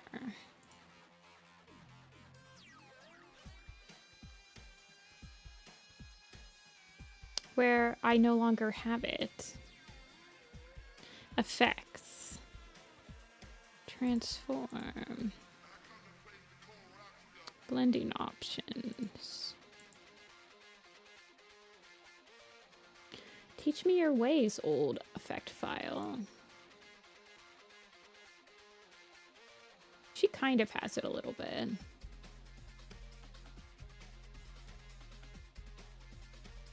But it's like fairly obvious on this one in particular.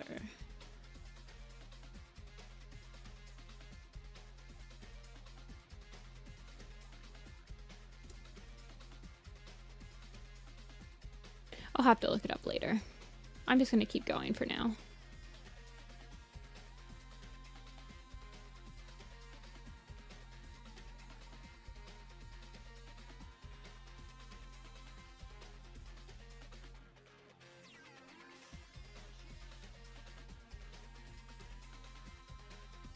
Lock all those down. Did I not draw his eye shine? I didn't.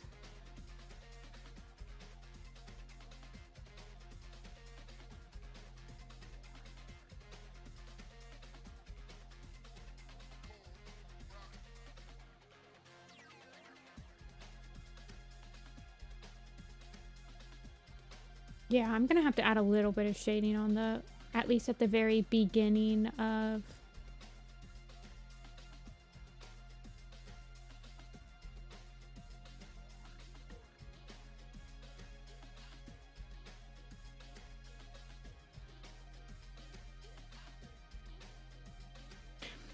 how much do I want to shade the run cycles is what I want to know what I'm gonna do. Part of me just wants to shade like exact, I'll probably just do as much as I did. Probably just do like this back stuff.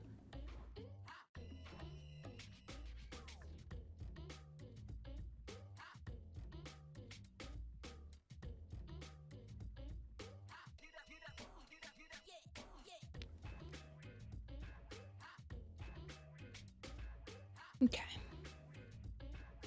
Let's get rid of root for a sec.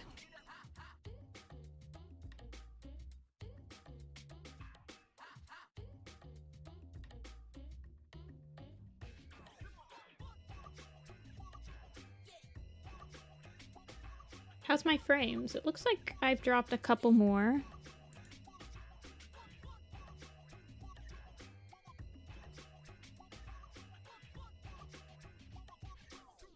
How's it been?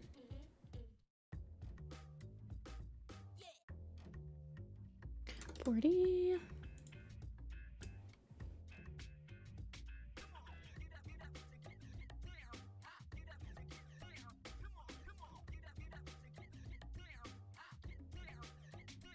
Not bad? Okay. I'm just gonna shade that one.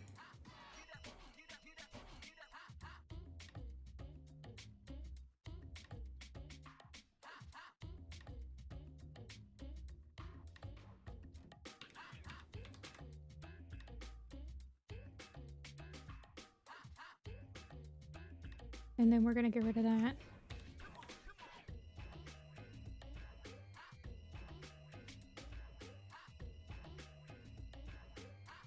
Hold.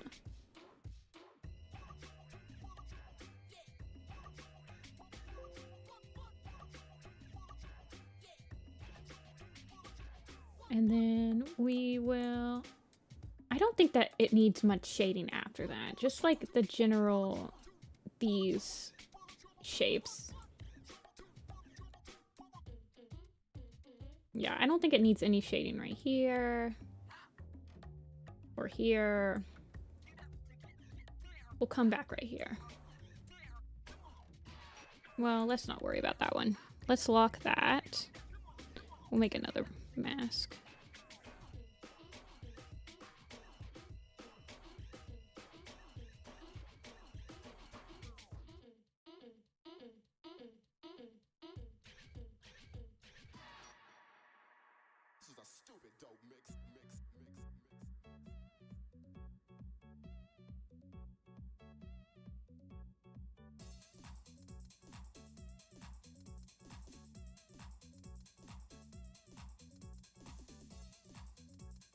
Like right there.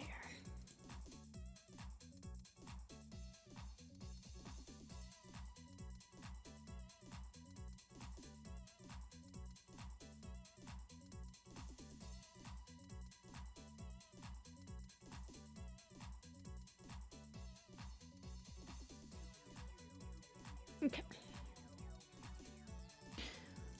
Just get her forearm a little bit.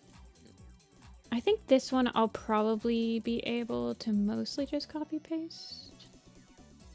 I just want a little bit of shading.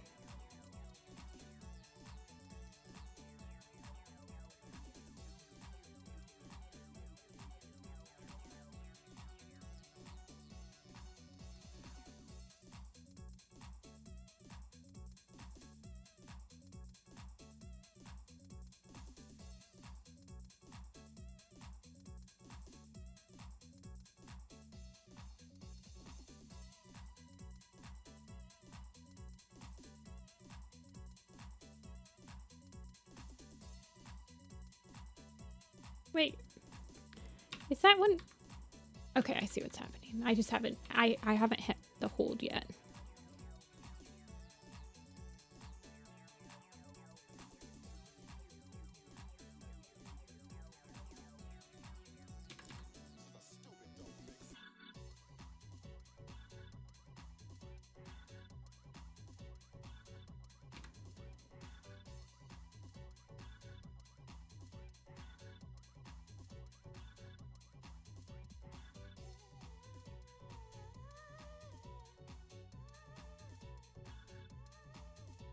Okay. Sorry, I'm saying okay a lot, but usually when I'm like satisfied with something that's my only thought of mine, I'm like, okay, now on to the next thing. I'm gonna get her back leg in there too.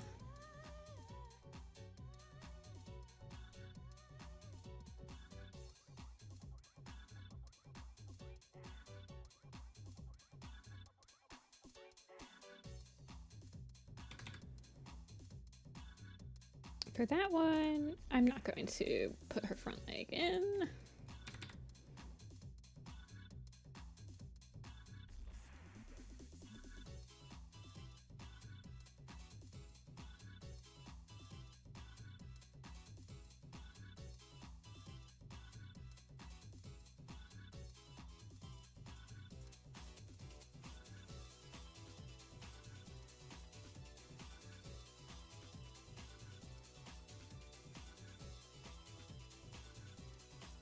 I feel like I'm doing this very meticulously. I probably am doing this like the absolute worst way. It's okay, none of you guys know how to use After Effects, right?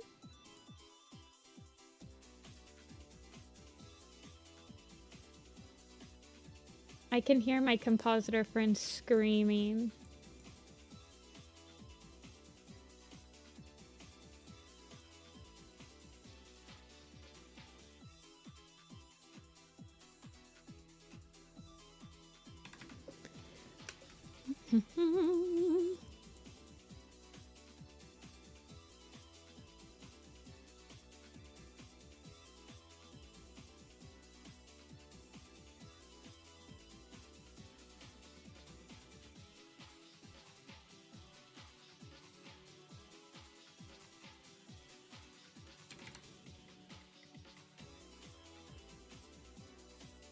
I think this is why a lot of like animation isn't shaded that complexly from like TV shows and stuff.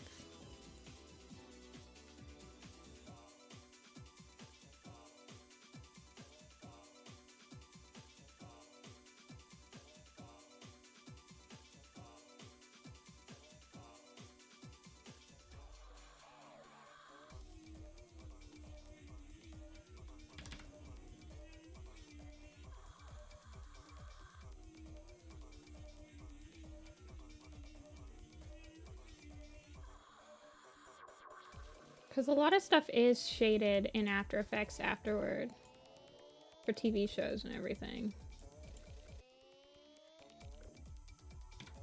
Nifty stream heal me?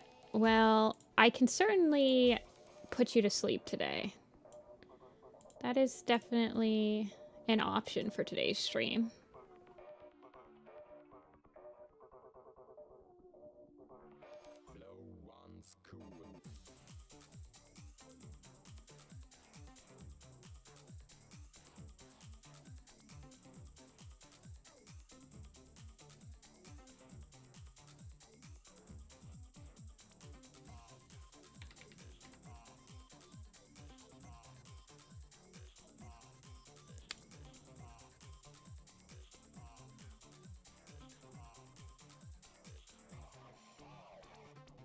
We have some really cool maps that we're going to be watching on Thursday. I went through and did the preliminary stream. We watched a lot of classic ones last year. So... But I think we only watched one, maybe like 2 Alley Cat Nia projects. So we're definitely going to watch more. I want to watch Reflector. I haven't seen Reflector in quite a few years at this point.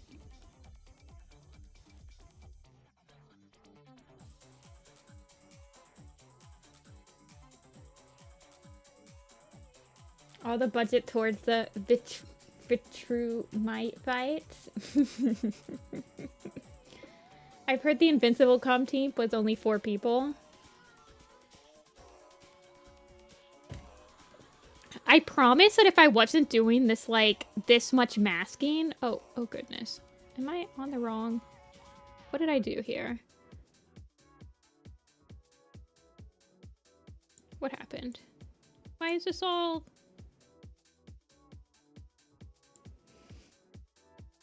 I promise if I wasn't doing this complex of, like, masking work, it would be a lot more quicker.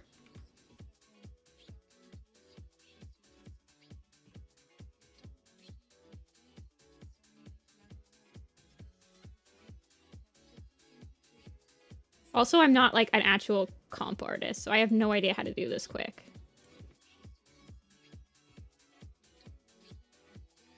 Although I do feel like you guys are gonna hate this. I feel like I'm going faster than I did last year. It's gonna start 1 hour earlier, but yeah, it's gonna be from 1 until I get tired, basically. 1 p.m. So it'll be an hour. It'll start an hour earlier. Okay, what happened here?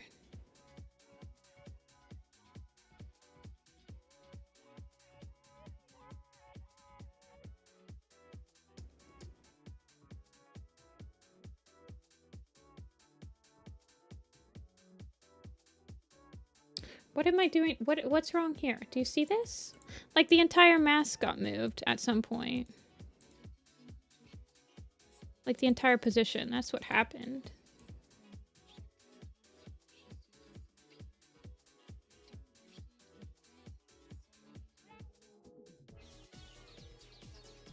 Or the entire... Whatever. Okay, go away. No one loves you. It lasted, so I did watch, I didn't watch, but I skimmed through last year's birthday stream, and I've blacklisted everything that we watched on that stream. We're not watching anything that we watched last stream. So we're not watching Five Giants, we're not watching Always Gold, we're not watching, Bone Shatter... But we will be watching, I think we'll start with Gravity of Love. I like starting with an Alley Cat Nia.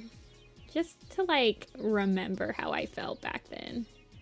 Get me in the mood. And then...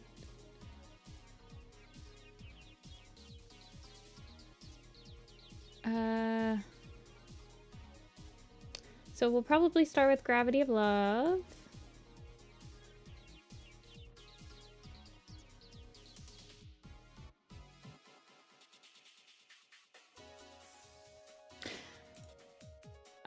I think we'll watch Ready As I'll Ever Be.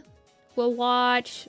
So the 2 maps that we watched that I hosted last year was we watched Always Gold and we watched Blame. So we can watch StarClan's Chosen and we can watch Everything Moves still. So people had requested those. I put those on the list.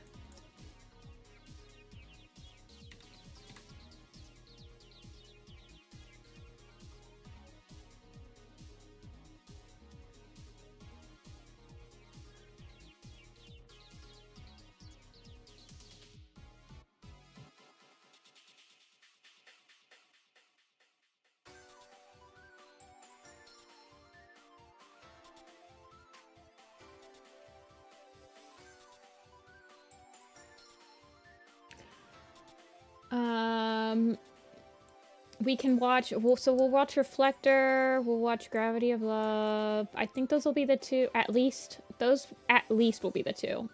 We could watch Business of the Paper Stars. I actually really enjoyed it. It's an unfinished AMV from LA Cat and Nia, but I really liked it.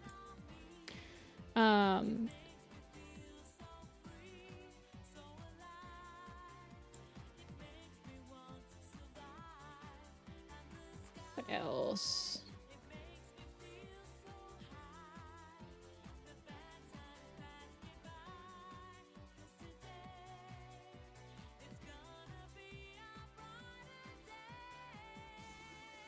Have you already watched? I have watched Poor George, but it was requested, so it is on the list.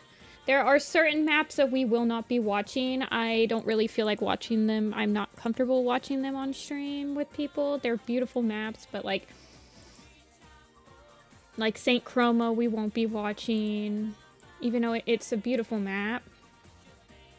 I just don't want, it's just got too much swearing in it for my channel.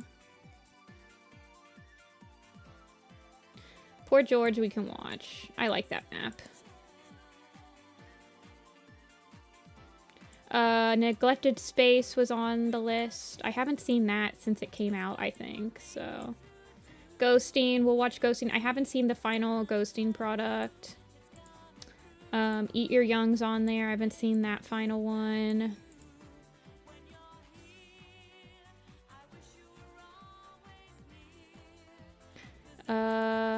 There's some other stuff, I think.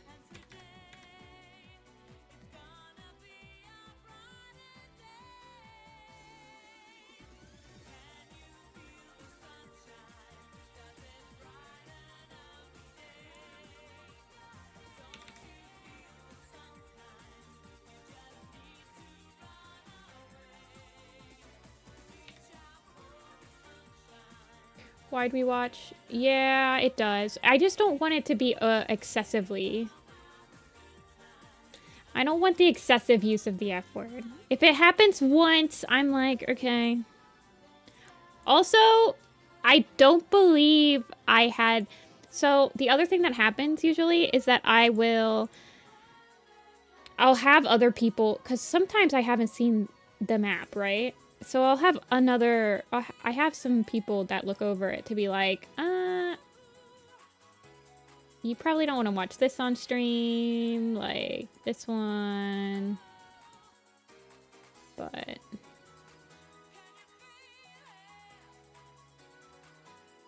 I don't know. Some stuff slips through. Like I removed Little Lion Blaze from the list because it was on the list last year, but then I'm like, that song's kind of like,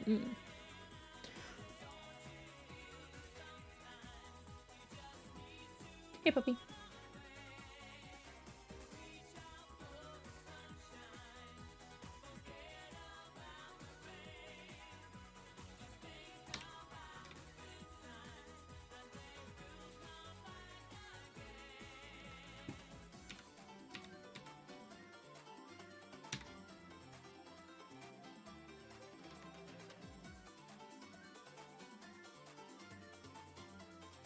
I'm just gonna kind of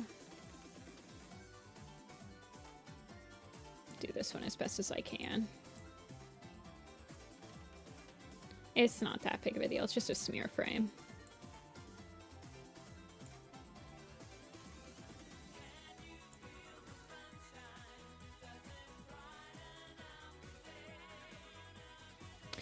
Do the hold.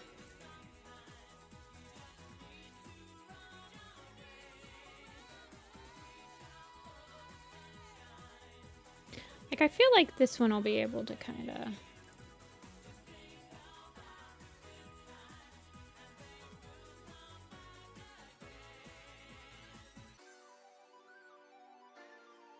cheat a little bit.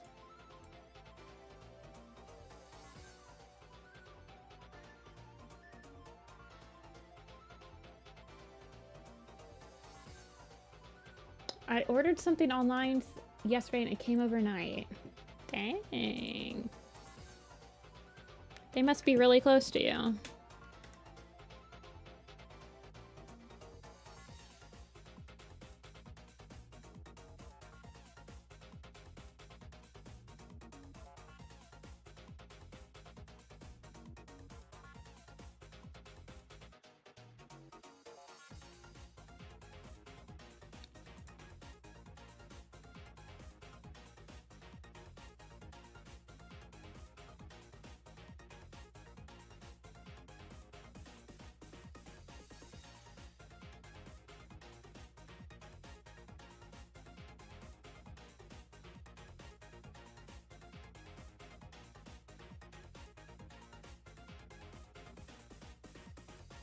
Are you feeling it now, Mr. Krabs?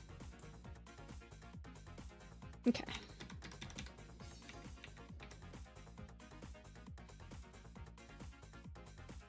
I'm just going to put her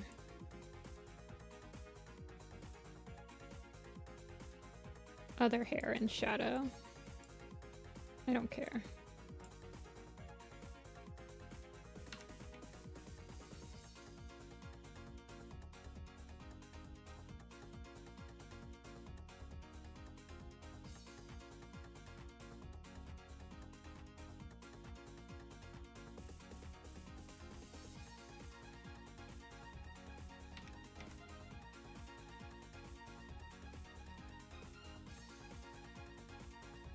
Are you feeling it now, J Feather? There's a J Feather, some like American Pie J Feather map somebody suggested. That sounds like 6 minutes long or something crazy. What a wacky project.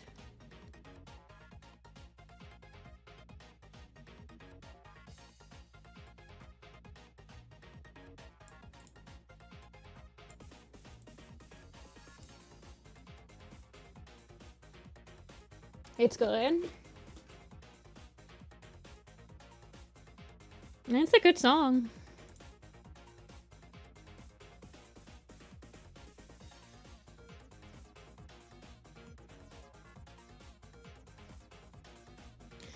The community amazes me with the like amount of projects that are happening like all the time.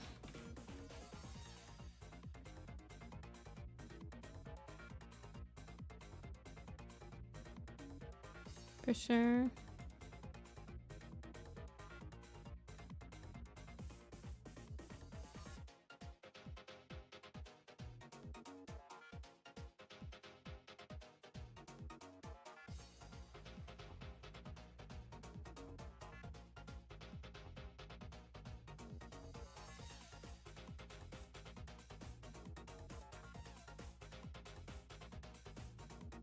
The epic catified map call is also really cool. Treetop had a 25-minute.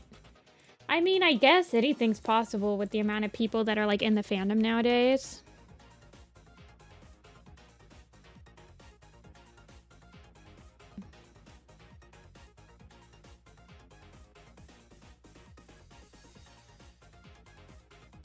It's just crazy to me that people are like, oh, the map community is dying. And I'm like, y'all are doing like way more ambitious stuff than we ever did.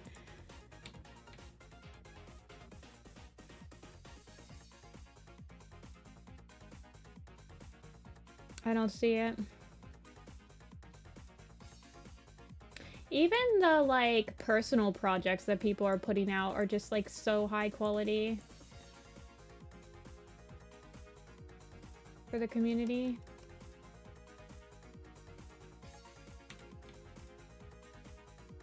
I was thinking about doing a Casey Jones one. I don't know that song. I saw My Little Pony episode remake. Yeah, I mean, people have remade full movies. Like, they've remade, like Shrek and stuff, right?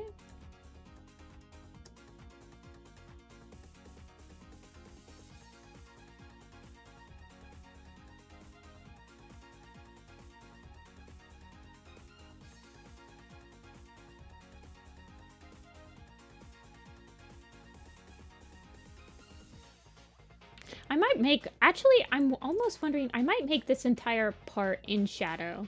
Back here. That might be a good idea. That whole, those bottom two tufts.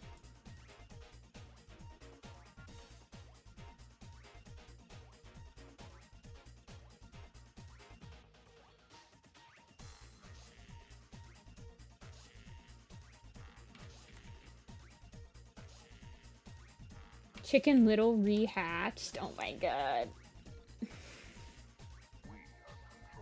The map community is pretty dead. I don't know. Everybody's saying that, but...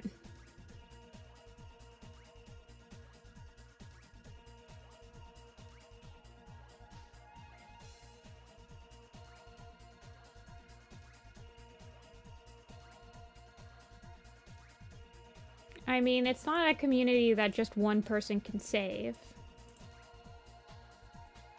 The whole entire basis of the community is that there's multiple animators on multiple projects, so you need a lot of people. Okay, which one is doing that? It's this one.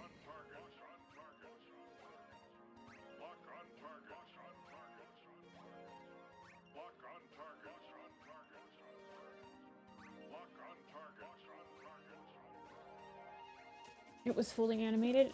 I mean, you guys are acting... I don't know.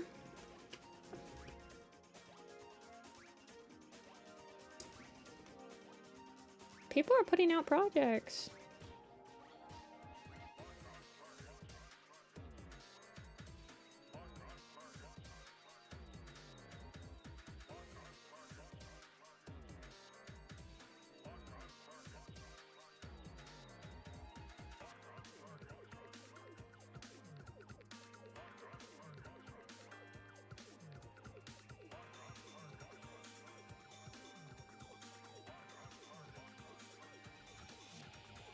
Honestly, I don't think that the clipping on that is actually that noticeable, but I'm gonna fix it anyway.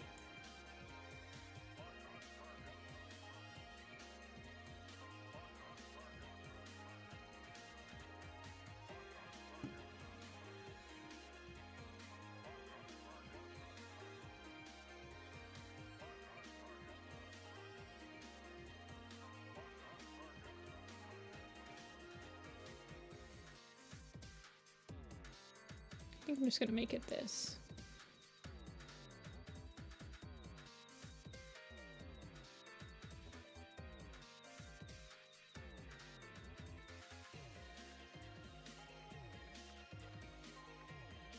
Go away. Now that I'm really starting to get animation down, I'm excited to join projects. Well, this is the thing, right? I think this is the problem, right? A lot of maps are getting hosted, and I think a lot of projects are actually getting finished. But because there's a wide... Okay, so like right now, I'm the poster child for this. I've been animating for the fandom for over a decade of my life. In fact, it's been about it's been almost a decade and a half, I'd say. More than a decade and a half, because my first animation was in 2010. 2009, 2010. So for over a decade and a half, I have been animating for the fan. There is absolutely no way that a new animator that just started and wants to join projects and has the time and the excitement to join projects is going to be animating at the same type of level as somebody like me. Period. But no one seems to be interested in maps that are more for people that are willing and have a lot of time to contribute to the fandom. And it's not just, oh, people aren't hosting them, because I see people host them. People don't watch them. People don't watch beginner-friendly maps. People are waiting for maps from people that are popular. So there's kind of like this thing happening where I feel like the audience also has to like want to uplift people who are beginning the animation, and they can't just like focus, because a project that's hosted by somebody like me, like, of course I'm going to be a little bit more picky on who I include in the project. And even if I did host a beginner-friendly map, it wouldn't get as many views. People don't want to watch it. And it's not about the views for me, but for like beginners, it is, because when you're starting out, you want to get into these projects that people actually see and like see your stuff and encourage you to be better. And I don't know. Because there's such like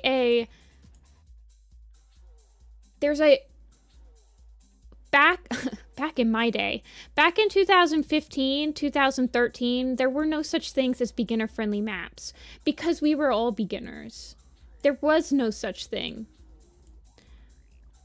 There were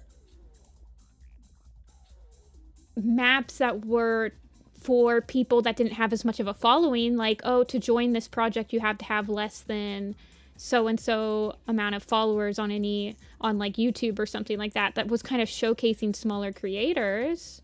There were projects like that, but we didn't have beginner-friendly stuff because we were all at the same level. And the fandom is no longer like that. And I'm not exactly sure if there's one right answer to fix a problem like that.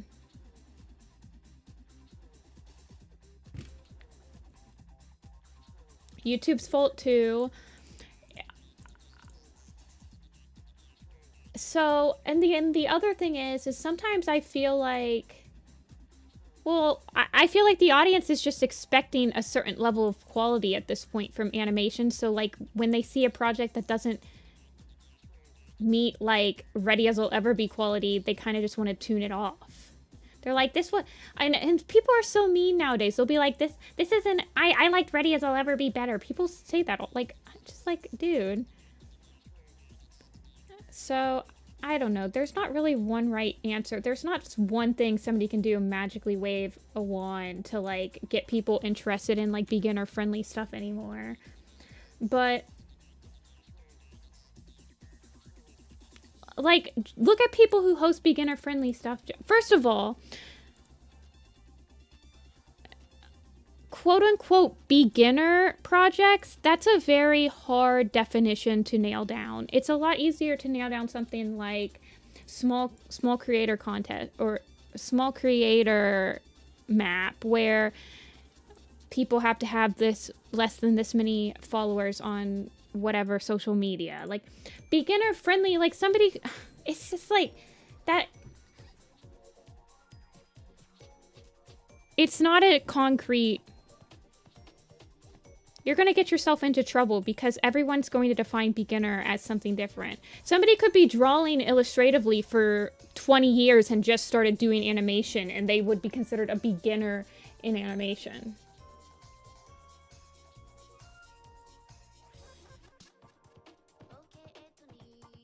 I feel like it's a trap to fall into, like, posting something with that vague of wording. And I don't feel like I don't want to tell a popular, like, creator what they should be doing on their channel. It's their channel. They can do whatever they want on it. No, like, it's their channel. If they want to host stuff, they can, but I don't think that it's very fair to somebody to tell them how to run their own channel, in my opinion. And I just like,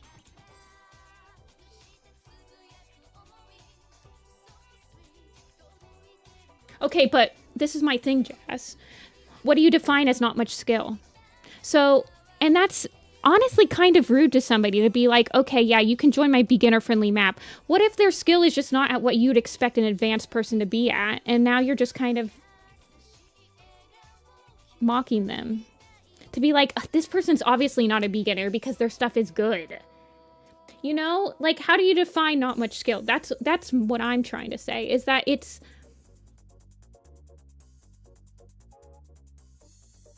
not an easy thing to define without making somebody feel bad about their art, in my opinion.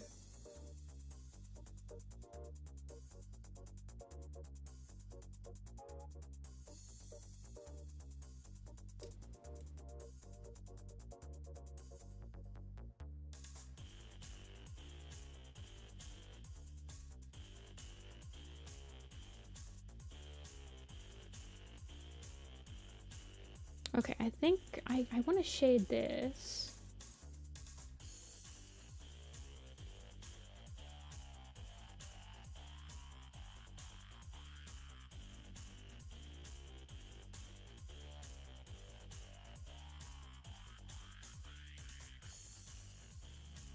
Yeah, well, that's the other thing, is that I find that people that host beginner-friendly maps, they're usually not just hosting the beginner-friendly map, and it's usually low on their priority list to get finished anyway. I am close to getting this done. I'm just working on finishing up this last shot.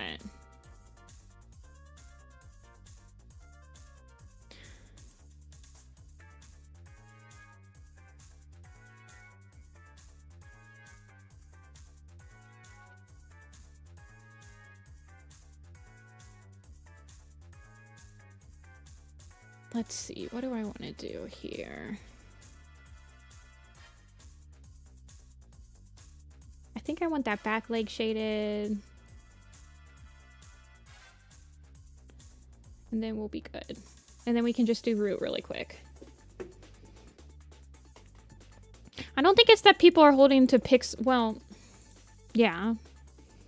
But you're talking about kids. The majority of people that watch maps are children. And it's hard to tell them anything.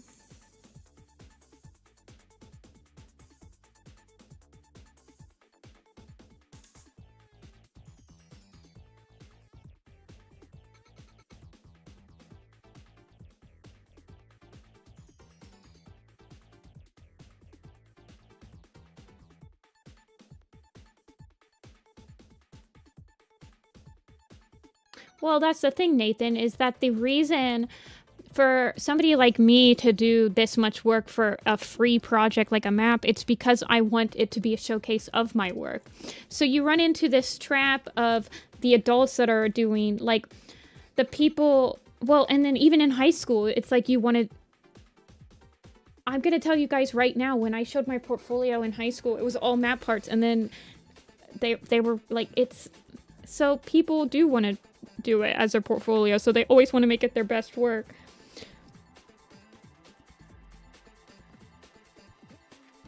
Which I don't think is like a bad thing. If I just don't think...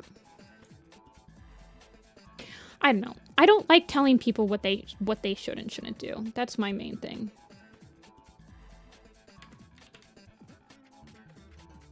I don't like going up to somebody's channel and being like, you should do this with your channel. I know that it's your channel and you do all of the content for it, but I think you should do this. I think that's extremely rude to say to somebody. Oh, she doesn't have that much back leg, does she?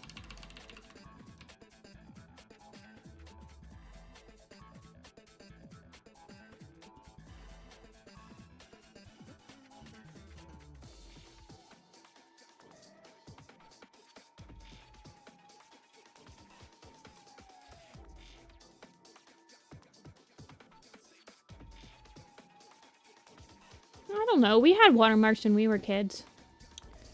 Hypercam. See, why is it like this? Why is there so much artifacting around her tail?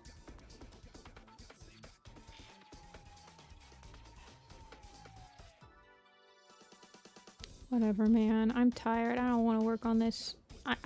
I'm at the point where I'm like, I'm just gonna deal with it because I just want this done, you know? Just a problem for another day.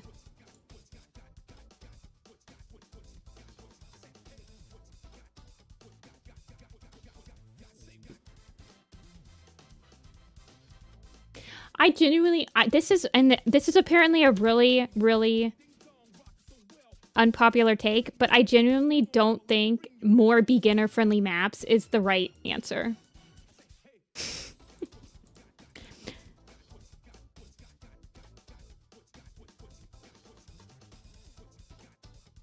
At the end of the day, when I'm making a map part, I'm not really making it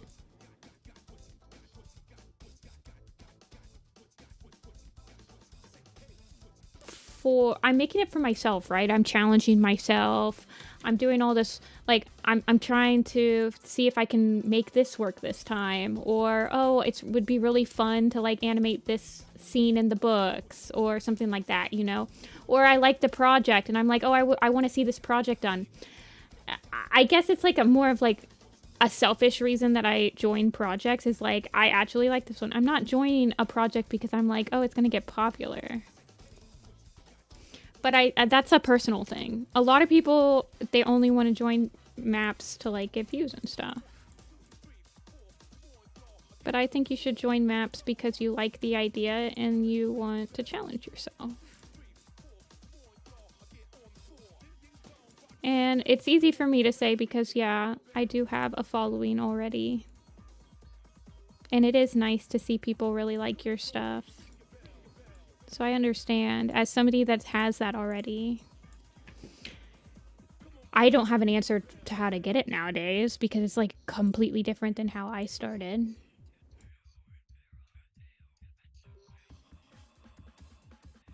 But there were a lot of years where I was just animating for the fun of it and had, like, almost no views, and I was just doing it because I liked doing it. I feel like sometimes people don't animate just because they want to try to animate. I did... When I first started learning to animate, we didn't have maps and stuff. We just did our own, like, A and Bs and everything. We were crazy. We were like, yeah, we can totally animate an entire episode all by ourselves. What are you talking about?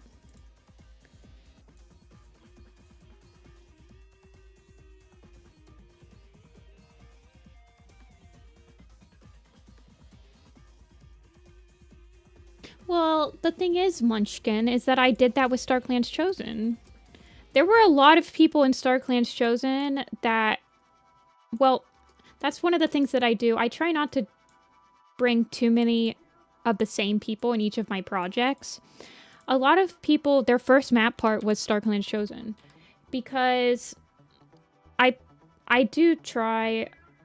Well, I'm not the only one that picks the parts. My sister helps pick them, so, like, she doesn't really pick people that are popular. She just picks people based on, like, if their stuff appeals to her. I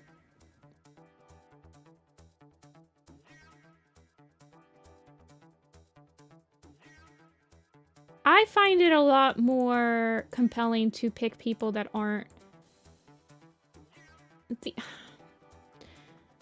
like, well-known and add that. But I had sections in StarClan Chosen that I thought would be perfectly fine as a PMV, a single image. And I picked people for their skill levels illustratively or something like that.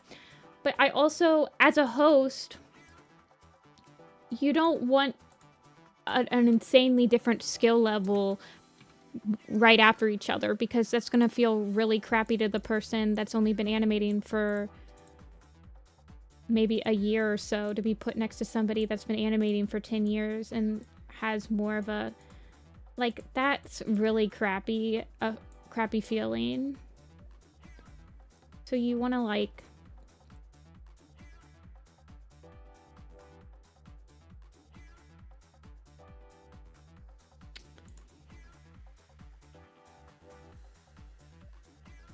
I don't know. I find it much more compelling to, like, have maps that are, like, smaller creators. for my channel at least. It's an easier parameter to set. But as somebody that's been around for a long time, if I have one of my old buddies, like, I think Finchwing was in Starkland Chosen, like, we were buddies. Of course I'm gonna let her have a part. So, I don't know. I don't think it's a bad thing to just invite your buddies into your projects, though. Like I said, I don't like telling people how to run stuff that's on their own channel.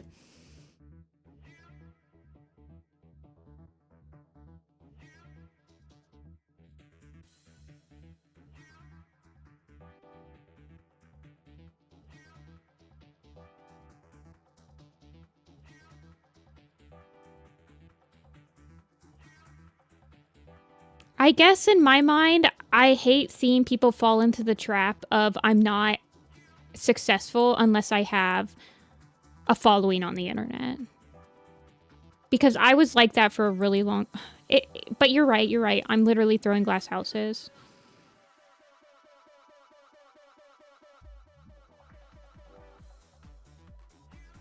Or throwing glass houses. Throwing stones in a glass house.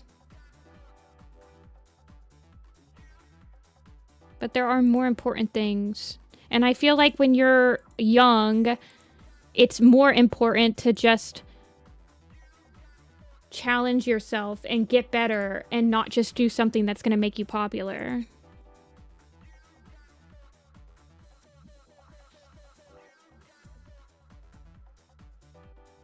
Okay, how did I do this one?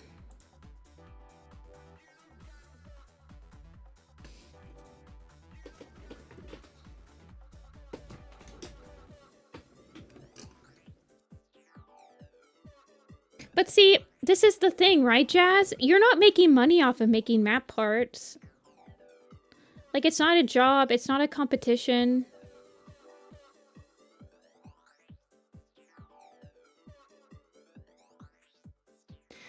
I think that if you really hone your skills and challenge yourself and not worry too much about only joining projects because you think it'll get your follower count up,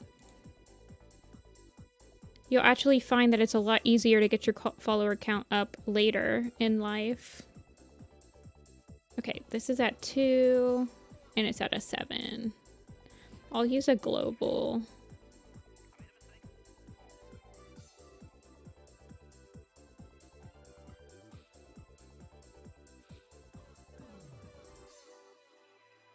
Seven, 2.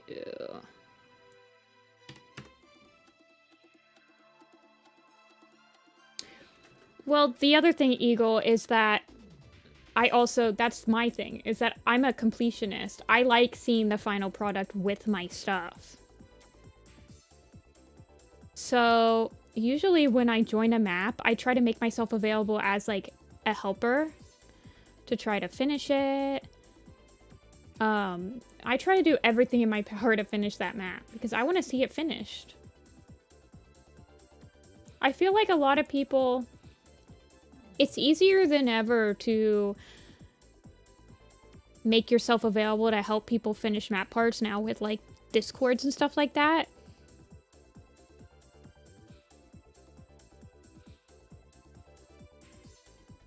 So, I'm not sure why... Like, it's at least made it a lot easier for me to, like, as a host, for me to put people on backup parts that have, like, a strong desire to finish the project, or, like, put somebody on another shot to help them, like, color it or do backgrounds and stuff. So...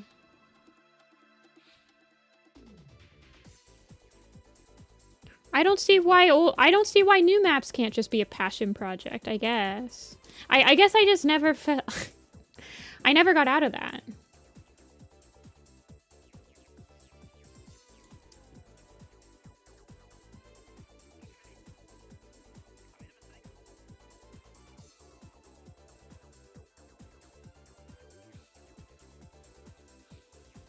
Do you think it's like... Yeah, A did use a lot, bigger line art than I did. Do you think it's like super noticeable though? I mean, I don't care. Whatever, man. We just need to get it done. It doesn't have to be perfect. Remember, a finished product is way better than an unfinished perfect product. Never, ever forget that. Okay, let's just finish root.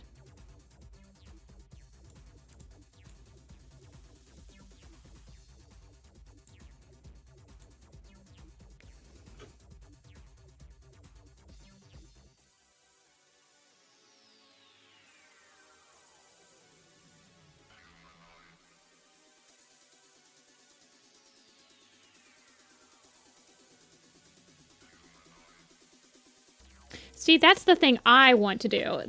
How can you find more maps to join? That's what I want. Can you shade her frame? Oh, yeah, you're right. I should shade her leg. Thanks for the catch, Agnolia.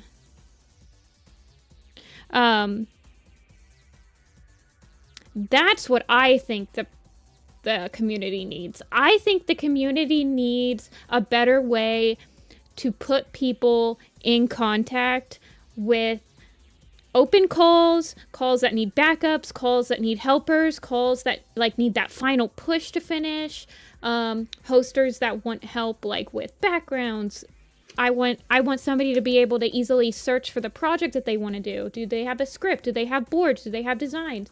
Are they scriptless? Do they have already color keys? Do they have all this stuff? That's what I think the community needs.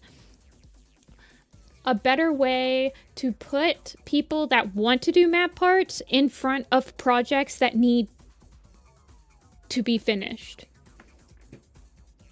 That is one thing that I think could help bring some momentum back into the community.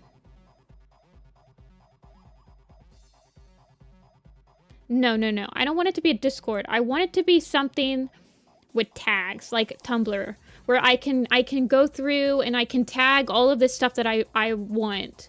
Like, can I tag, like, I want, oh, I'm really liking A Vision of Shadows right now. Let me turn on A Vision of Shadows. Or I really want to look for this specific character. Is there any projects that have this specific character up?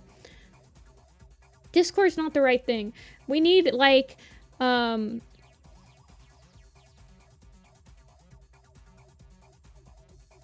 I mean, I feel like a Discord could work, but the only thing is that I'd have to have a lot of people moderating the the Tumblr and like updating posts. And the thing with Tumblr is that people can submit their own posts.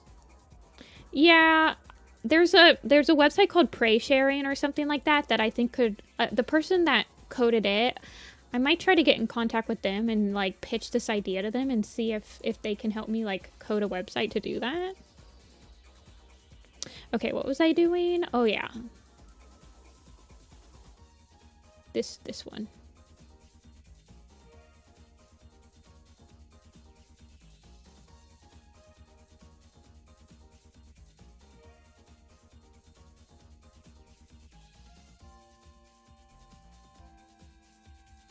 That's what I think the community needs, first and foremost, is just a way to get people... Because, look, this is the thing, right? Hosting is a lot of frickin' work, and there is no way that a single person is going to be able to host the amount of projects that people are expecting the community to start creating. There's no way that that one person can do all that work. But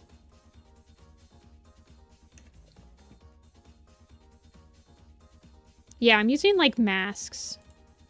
I'm about to do root. Let me just get this really quick. Because his first smear frame is on Bristles layer, so give me a sec.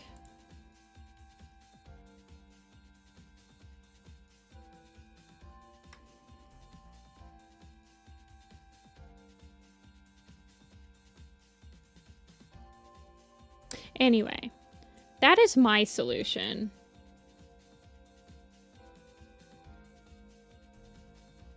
Like, no offense, but let's just create more maps. When maps aren't getting done is not the solution.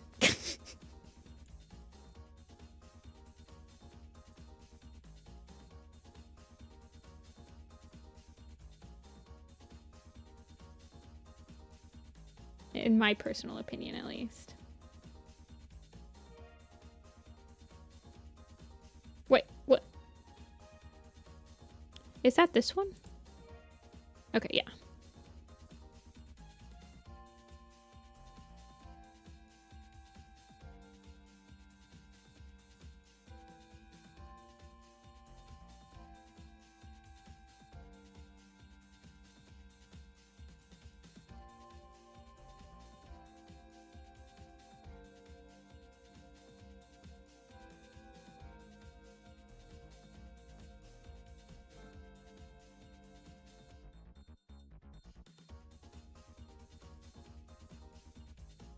I would love to have a crash course on my personal experience and what I have found works the best when I'm hosting projects. Obviously, it's not like there's not one right way to host a project, but I can at least share my personal experience hosting however many projects I've hosted at this point.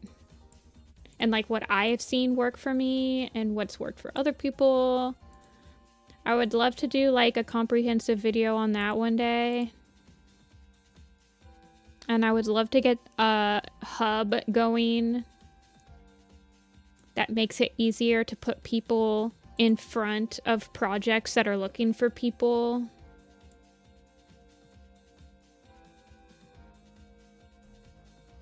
Yeah, I've seen it.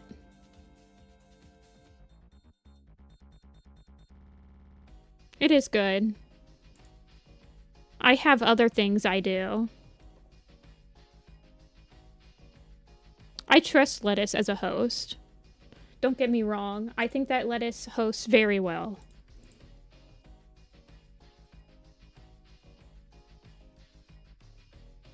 I'm not saying like, oh, I think I could do it better. I think having like a couple different people tell you how they host projects and like you can see that there's a lot of different ways to do it and they can all be successful. And gives you some options. Hi, Chris. Oh my god, Chris, don't look. Don't look. You're gonna be so pissed at how I'm doing this. Oh god, Chris is an actual, like, does comp as his job type person. Don't look. Don't look too bad.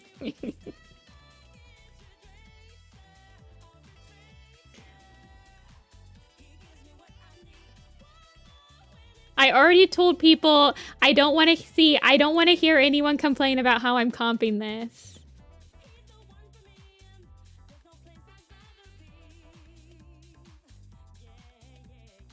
Don't look at all of my bad files. Just don't look. Don't look too hard.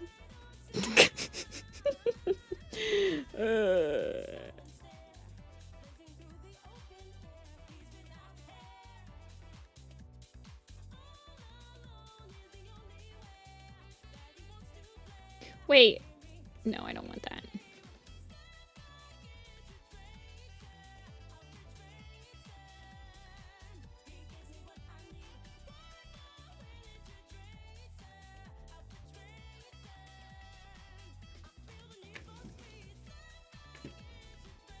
No. I'm glad we can have this conversation.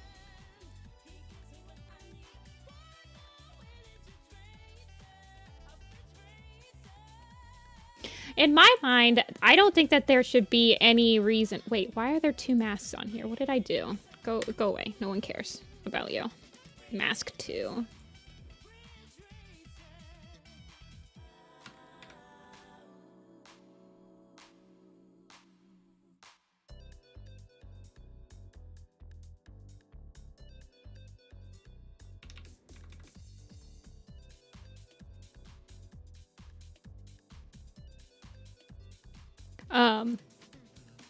No. In my mind, I don't really see a difference between old maps and new maps. I guess. As somebody that's been participating in them, I don't really notice that much of a difference, I'm not gonna lie. In fact, I think it's way easier. It should be easier to finish maps as it's ever been. As it'll ever be. Or whatever.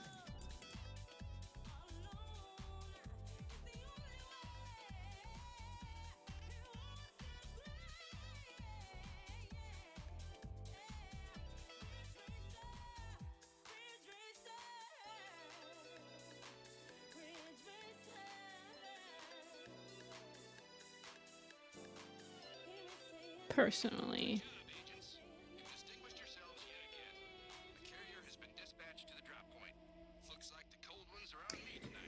It has been 2 years. Hello, Max.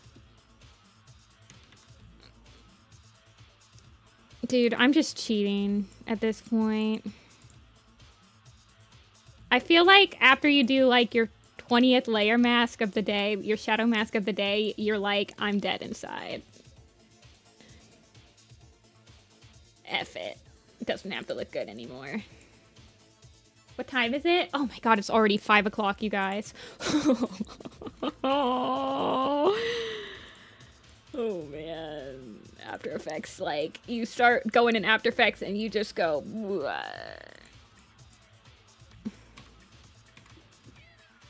What did I do?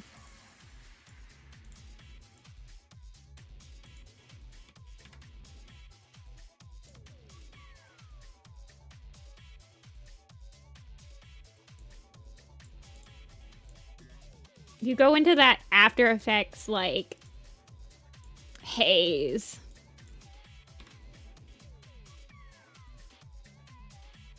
That's really how Shadow Master you, especially when you start feathering them and digging them into more. Oh my goodness. Well, this is my first time trying it, so it's bound to be a little rough. I'm of the mind that every time I open After Effects to do like a project in it, I'm like, okay, this time I'm gonna try doing this. This time I'm gonna try doing this. And then one day I'll combine them all together. Whatever, man.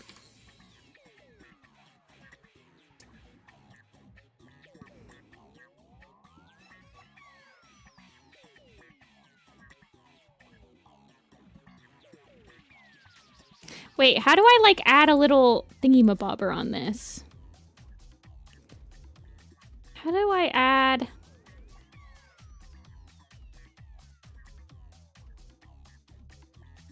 Yeah.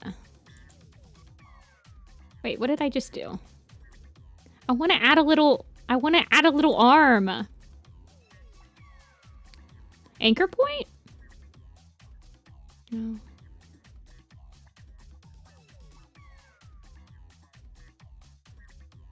Mask? I think it would be...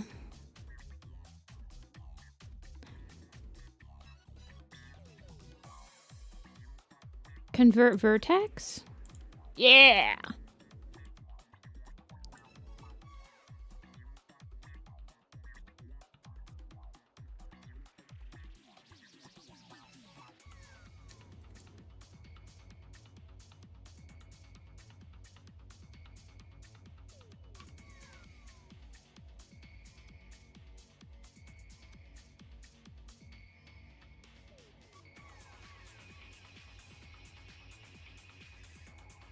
No, no, no. I wanted to, like, add the little limb to it.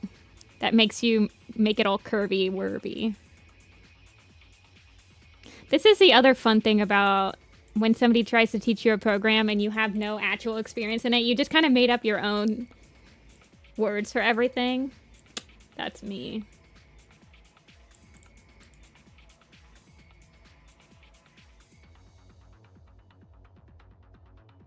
My browser was so slow. Oh no. How's my frame going? Oh, I'm doing pretty good.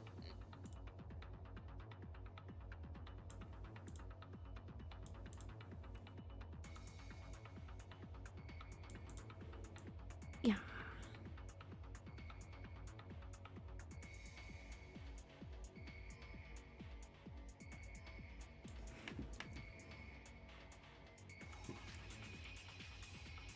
Alt, then click? Maybe. I don't know. I just went up here to the vertex, convert vertex tool.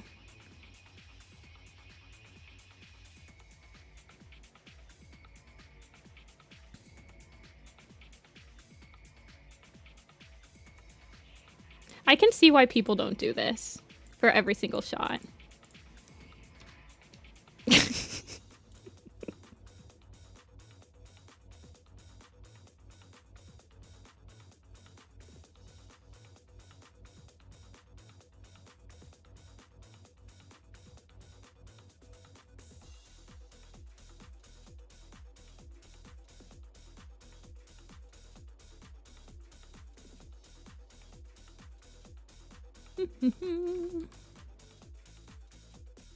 I like how I'm probably being like the most boring I've been in like a long time on a Thursday or Tuesday stream, and I'm getting, well, I guess I'm getting about the same amount of viewers. It is a warrior catch stream after all. Oh, I messed up here.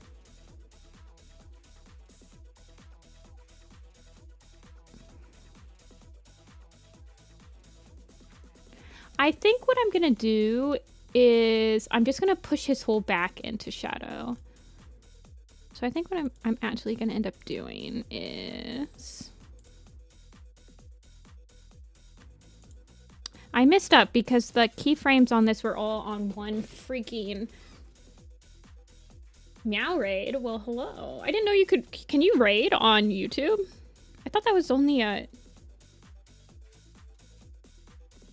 whatever thing, Twitch thing.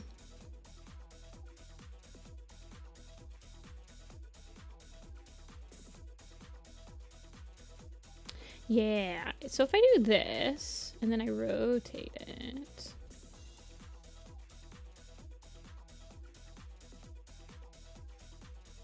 like this, and I just put his whole back into it. Put your whole back into it, dude.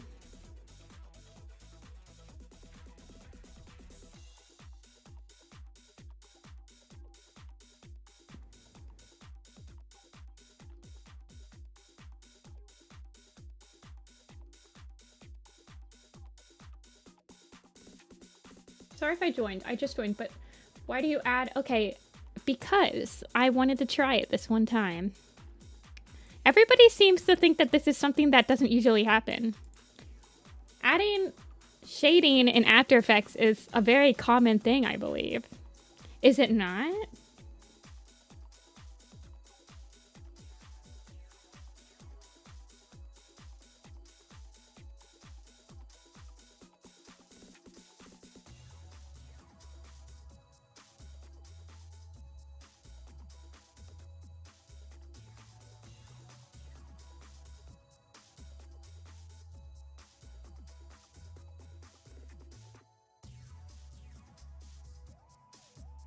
Y'all are crazy. Don't gaslight me.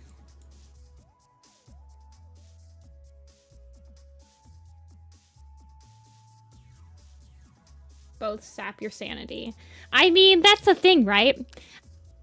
I feel like doing this in AE or in Clip Studio Paint would have also like took me almost as long. Except for like stuff, like I could have done the back legs. Like this stuff, probably, but I mean, I also want to learn how to do it too, so that's the other thing.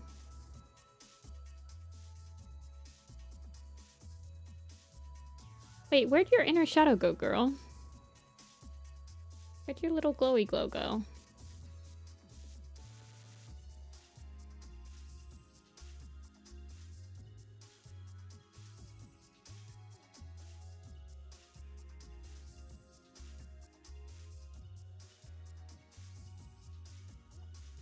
Where'd it go?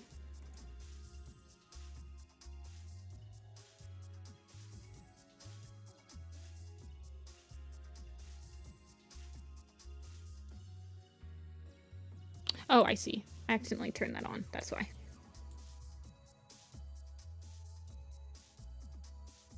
Why is this freaking like this? I hate this stupid artifacting. It's going to piss me off. This artifacting right here. Why is it doing it? Is there a way to like...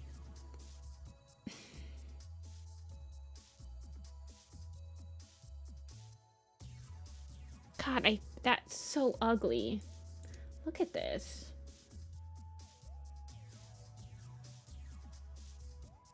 I feel like it was like that even before I started putting the shading on. Yeah, it was just always like that. Did the inner shadow make it worse? Not really.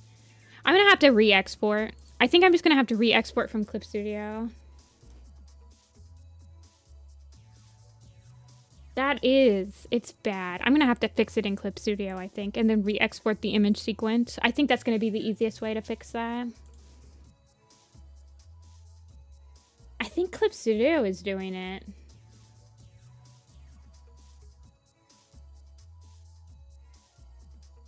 There's an effect to push the colors further under.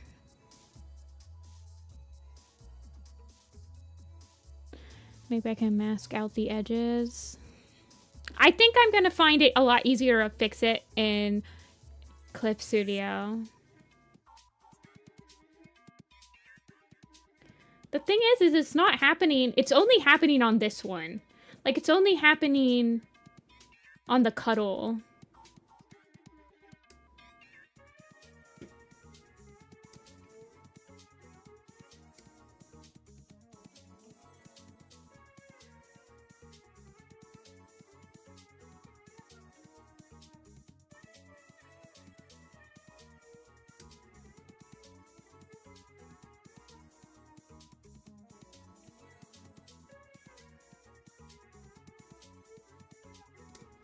And it's like, this is at 100%.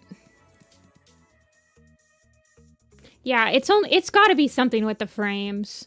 Like, I must have, maybe when I was doing the fill tool on it, I messed up the fill, I messed up the color. I think I'll be able to fix it easier in Clip Studio by, like, just shrinking the colors.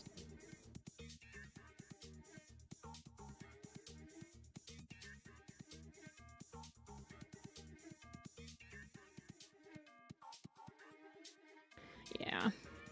We'll worry about that later. Let's fix the boat. Let's do the boat. Let's get the boat going.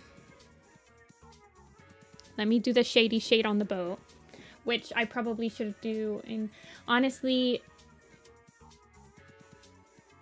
let's see how long. Let's see how long this takes. Do I want to do this in Clip Studio? Do I want to shade this in Clip Studio? Or do I want to shade it in After Effects? Let's see. Oh, guys, I found this out. Hold on. New. Let's make a composition.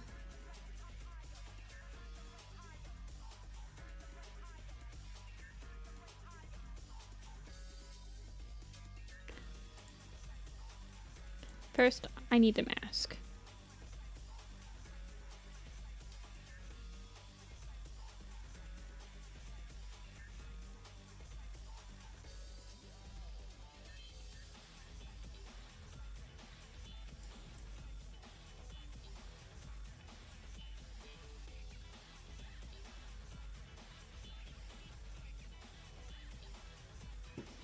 What if I did this? I think AE, says the AE guide.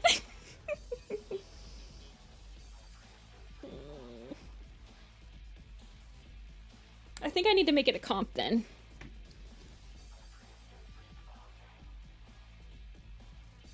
Give me a sec. New comp. Shot 3 boat. To those of you who wanted the AE stream, are you guys having fun?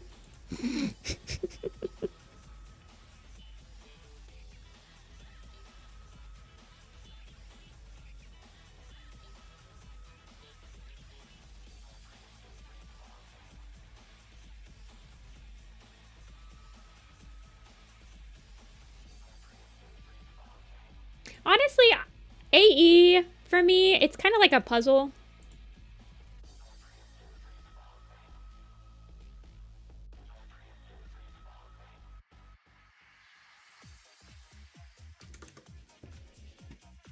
I'm having the time of my life. You're learning how to, you're seeing how somebody that's never actually had any experience working in AE in any professional capacity or learned it learns how to use AE.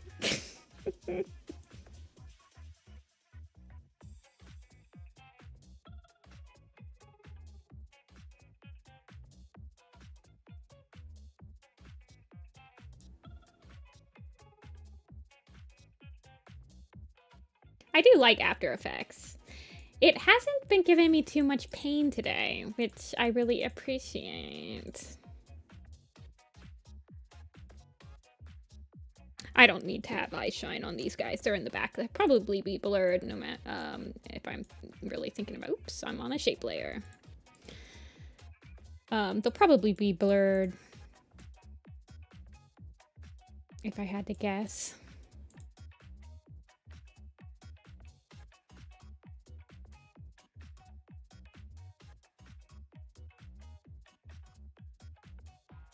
Let's see. I want a little bit of light here.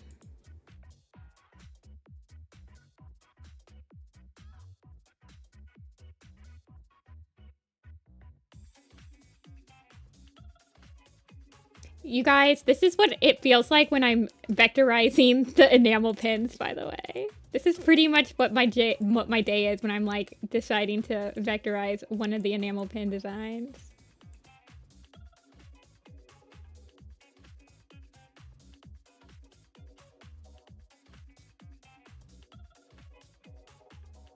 I do feel like this would have been way easier on Clip Studio.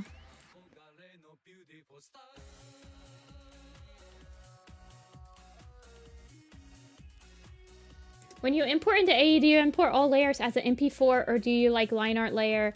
Well, for this one, I just imported them all without separating the line art and the color, which I will probably do next time, I think. I'm learning.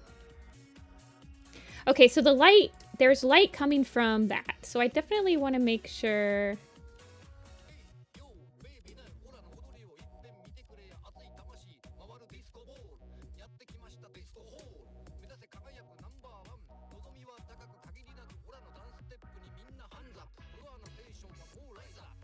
Whoa. Oh, I accidentally clipped onto the wrong layer. That's why you lock your layers. Just cut. Yeah, I think that the separate things probably would help me in the long term too. The other thing that I decided to do was I shaded the eyes manually. Well, obviously it's all manual, but...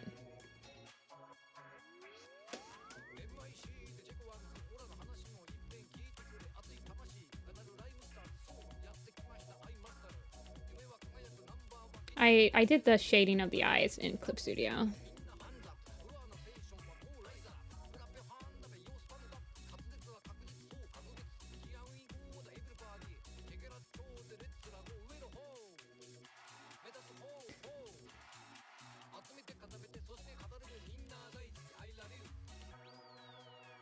Okay, and then I think what I want to do is...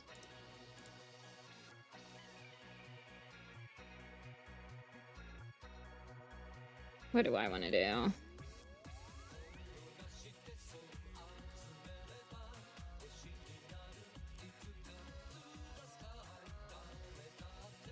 No, I mean I have the file. In the Clip Studio Paint file, they're literally separate. It's not like it would take that much time. I'm just being lazy.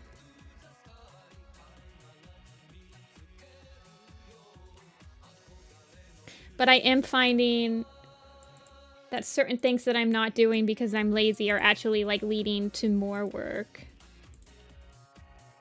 down the line.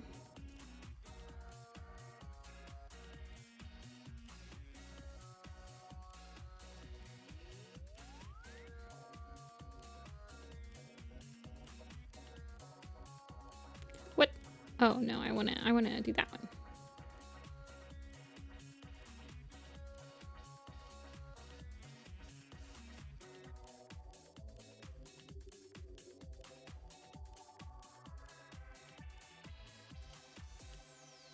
There's like a plugin for the thing about After Effects is that there's a plugin for everything.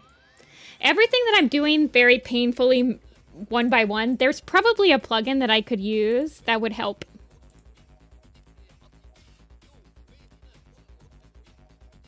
That's the thing about After Effects, is that there really is a plugin for everything.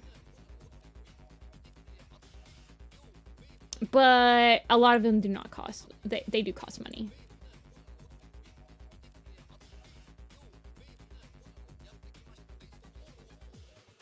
Yeah, I learned After Effects from literally watching YouTube tutorials, which I have to rewatch multiple times because After Effects is also a program that I don't seem to be able to retain much information from.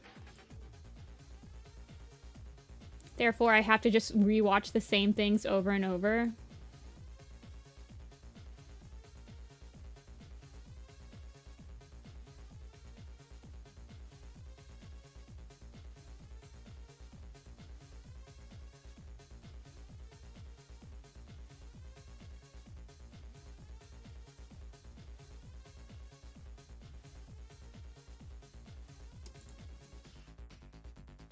I'm just gonna do that.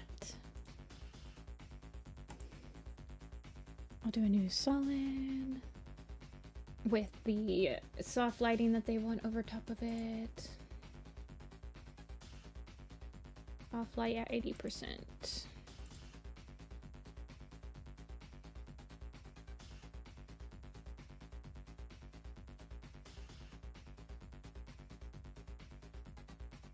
I'll do 2.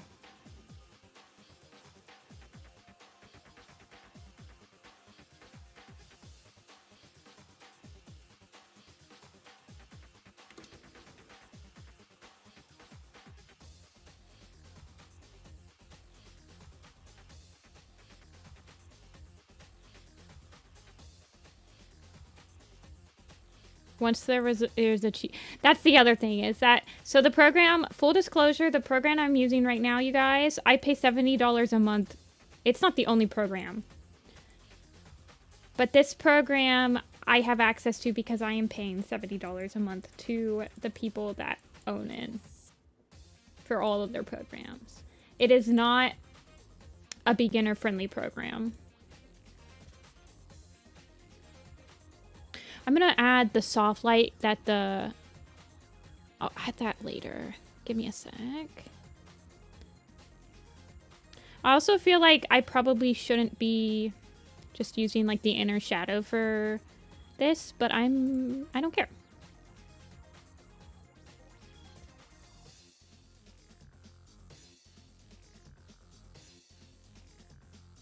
Yeah. One day there will be an alternative to After Effects. It's not today, though.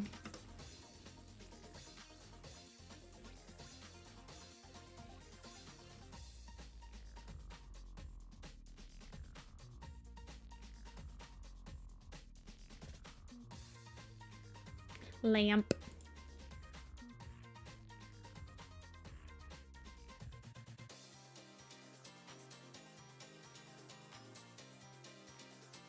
Where's my comp? SHA-3 vote. Stick that bad boy in there. I think I actually shrunk it, didn't I? Wait. I don't like that. That's way too far, that shadow. Go back.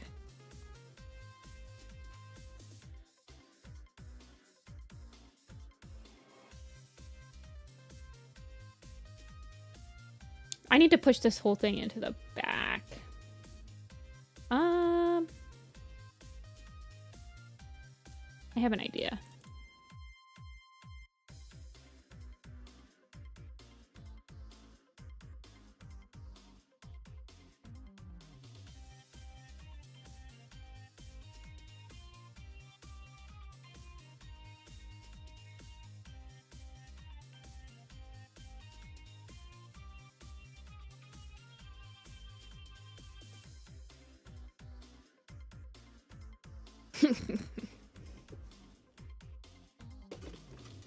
Most are either free or rather fairly priced.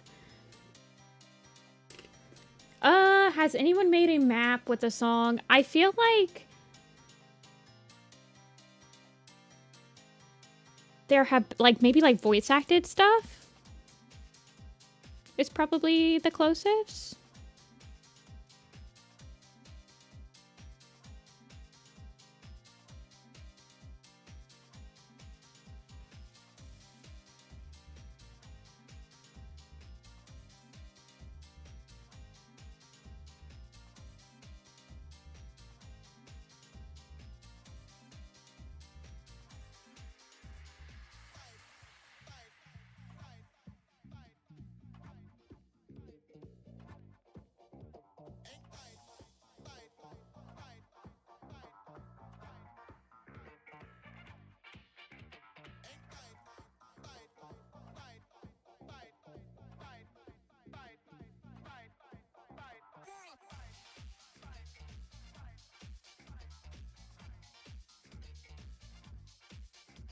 I don't need that, actually. Get rid of it.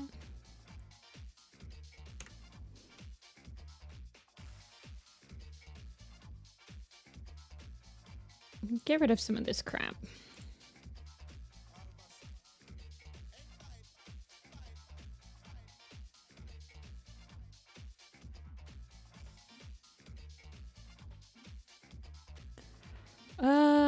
What did I want to do? Okay.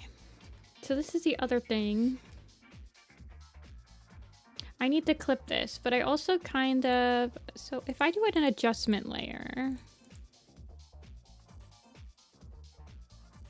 Ripple.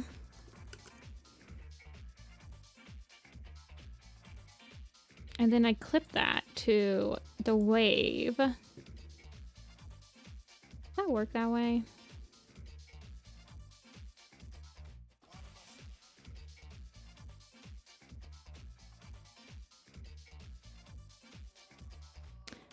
I don't think so. I think I'm gonna have to make this on its own comp if I want that to be different. Yeah. I don't know, man.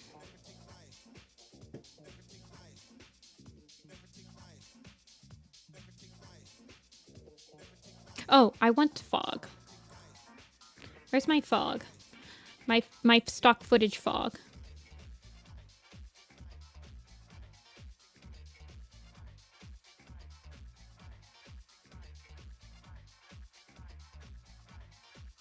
Yeah, you can, Chris.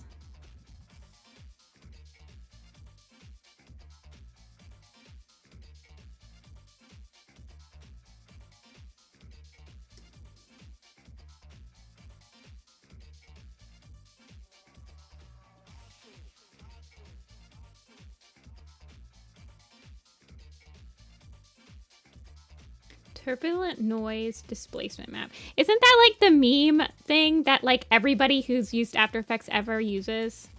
The turbulent noise displacement.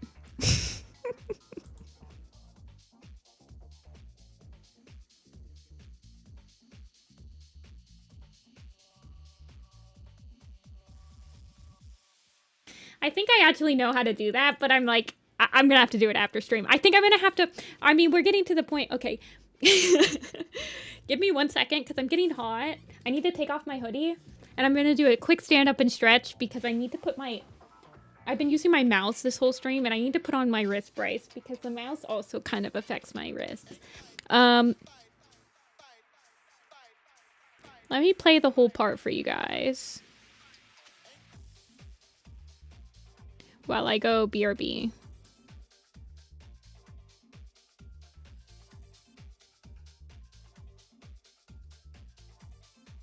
Okay.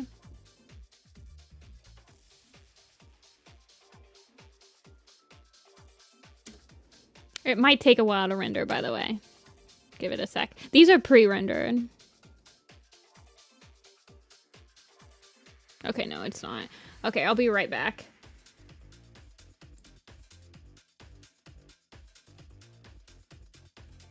Actually, wait, hold on. Let me see if I can't full screen this.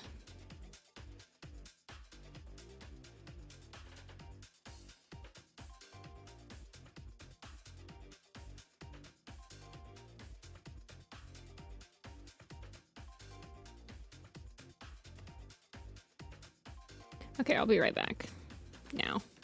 I mean, that's as best as I'm gonna be able to get. Okay, I'll be right back.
I return.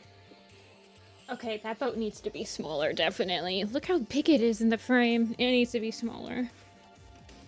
Smallify the boat, please.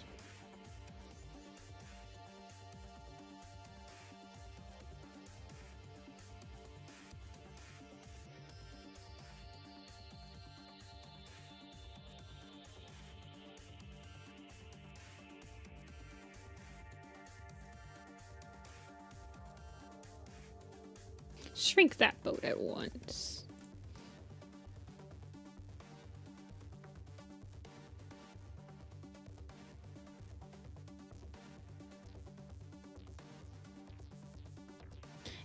I am not fixing this shot. I'm sorry, Chris. This shot, I about died. I did the stupid ripple effect. I like literally died on this stupid shot. I'm like, I don't even want to touch it anymore. This shot, I've been trying to work on for 1.5 years or something crazy, so we're just gonna ignore it.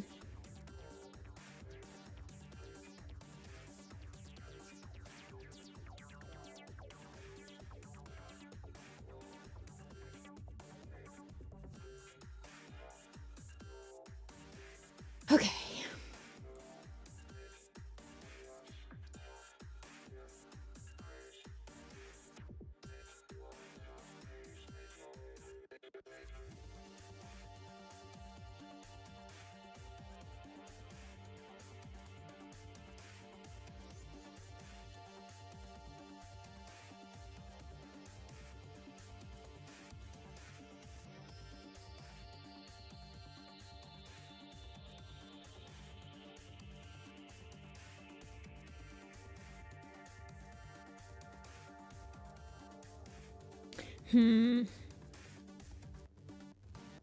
I feel like there should be more of like a fog happening on the top of this. You guys want to see how I do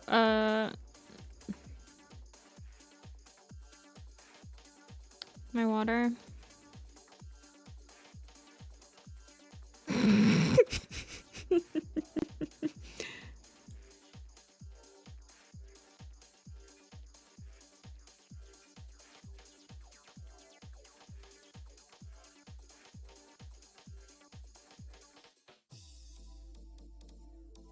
Wiggle-rama.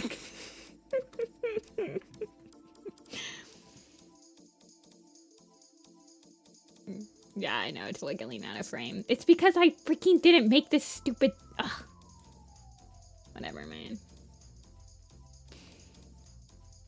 I can't be bothered to fix it.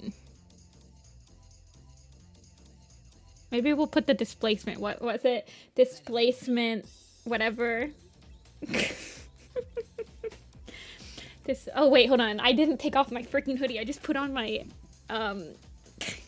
wrist brace. 1 second.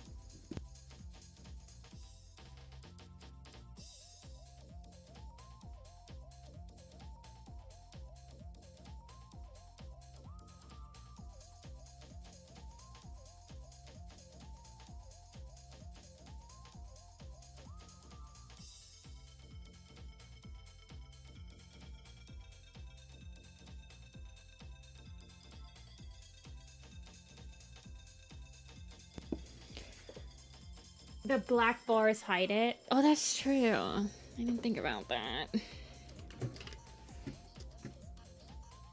It doesn't look good. Shucks. Thought it would be that easy. Well, you always gotta try the easier part first. It definitely worked on this first shot. But that's because the water is like so far back, I feel like, that no one's really looking at it.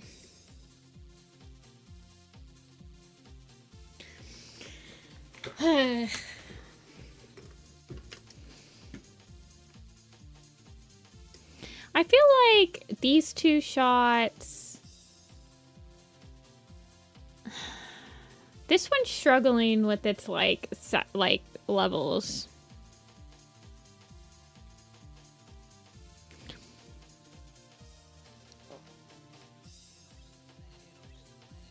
I think Root Spring is really struggling. His colors are insane. He's like super yellow.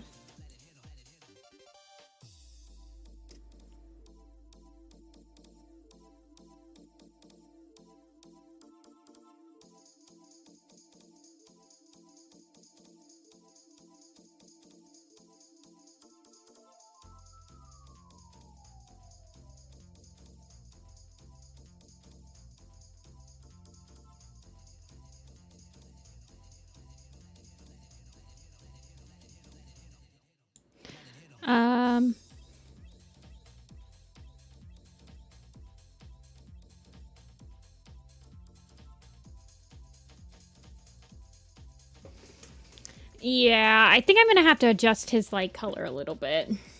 I think that he's like going, he's clashing, you're right. He needs, I think instead of the soft light,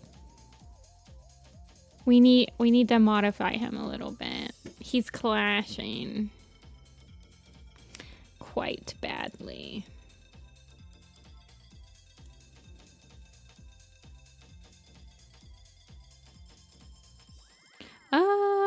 Okay.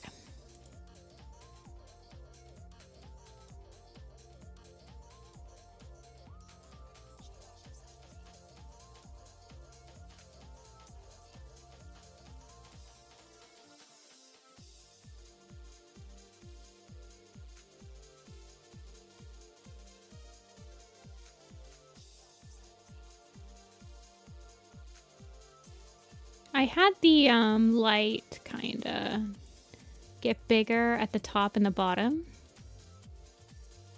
'Cause it's like a lantern.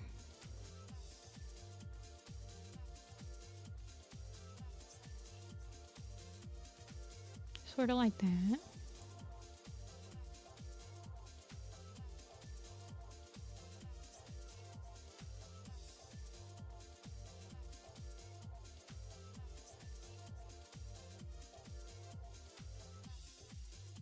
Whoa.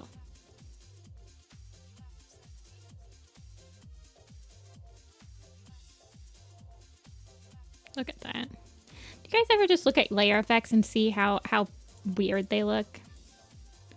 And like think about, well, when would I ever want to use this?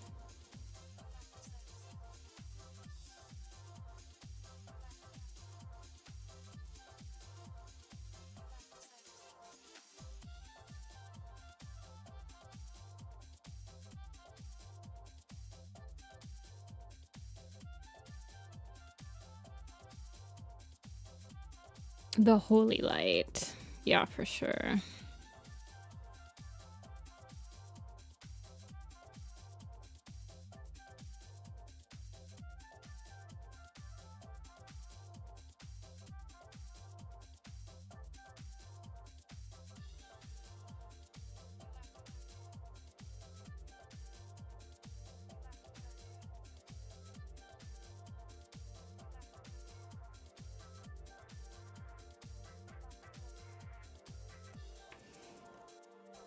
I wonder what kind of mask your computer does to make the layer effects. All I know is that, like, when you start trying to put the layer effects on your comp and it starts chugging when it's, like, trying to pre-render that stuff.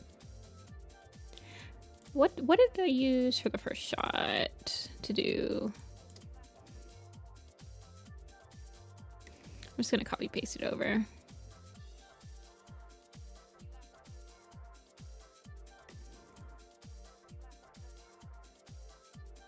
Used overlay.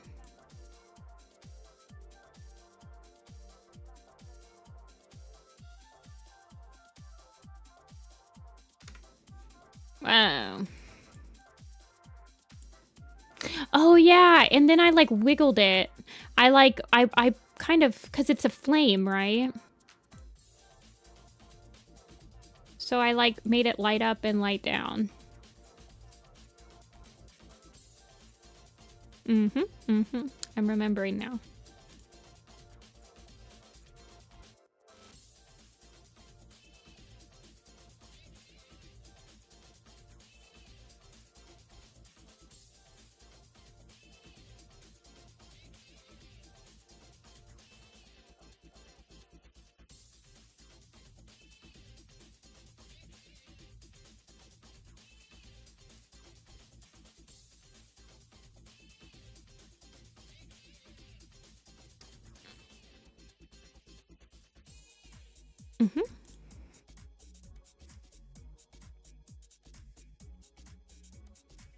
I think for this one, it'd probably be pretty safe to just make it all. It's so far in the background. Just make it a circle.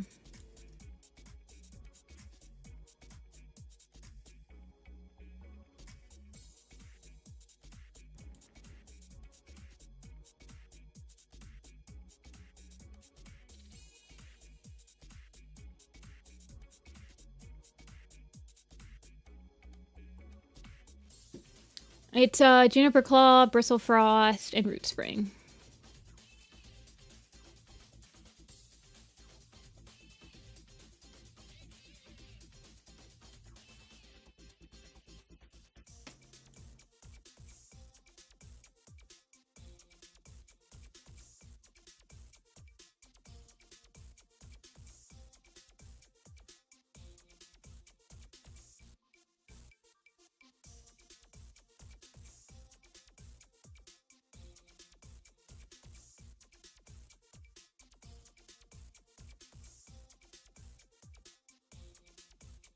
Have you read The Broken Code / Newest Arc? I liked The Broken Code a lot. And I liked A Starless Clan. The Newest Arc kind of be not as good. I get rid of some of these, make it go a little slower.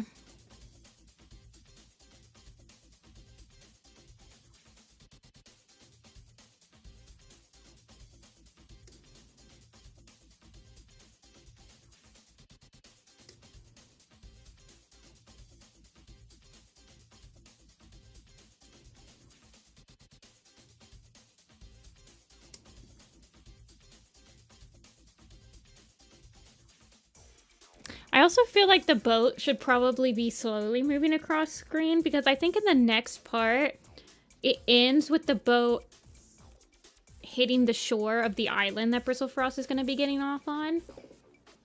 So I think I need to have the boat kind of like moving a little bit, at least a little.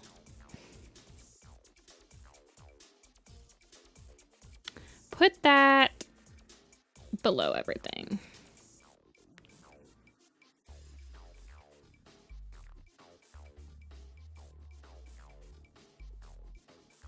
My opinion on Pear Nose? I never think about her. In fact, I tend to forget her a lot when I'm doing the Warrior Cat quizzes. I think the Broken Code is pretty good. I think it's my favorite arc from like the new, from A Vision of Shadows to now.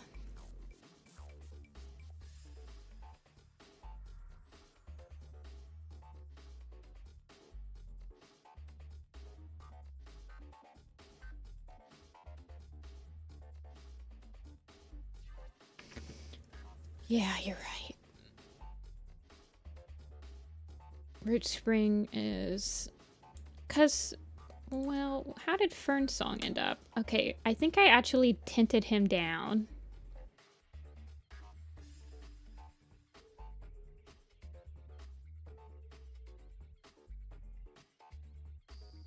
But I think it also works because he's not, like, really big on screen.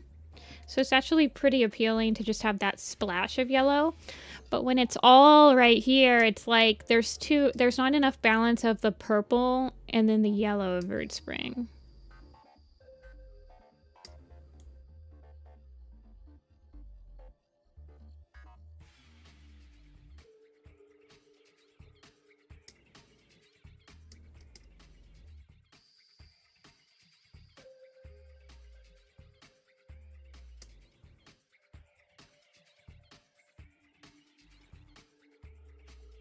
Also, I feel like I can push the vividness. I think pushing, well, honestly, I don't know, because I think maybe pushing the vividness of the water down here and then throwing the background, because the background's pretty desaturated right now.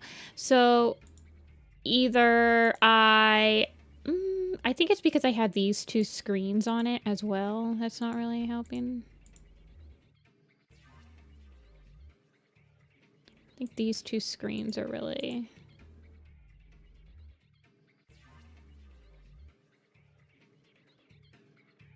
Oh yeah, okay.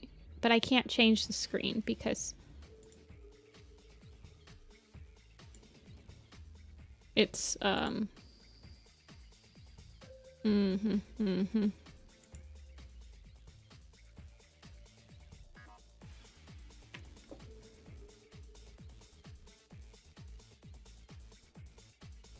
sure it's a robo. I think it kind of just like in the map it like kind of travels on its own. You know? And Juniper Claw is kind of just along for the ride. Kind of like it's being steered by the lantern.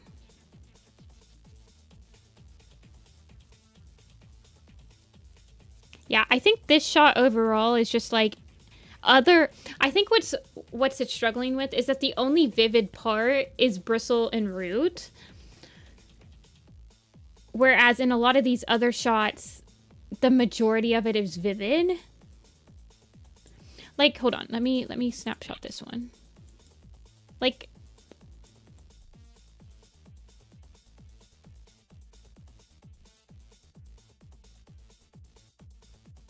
bristle is obviously the same, but I think I like the blues that are getting pushed up from Juniper Claw down here, and I would like to maybe push the blues up, like the purplish blues up a little bit more.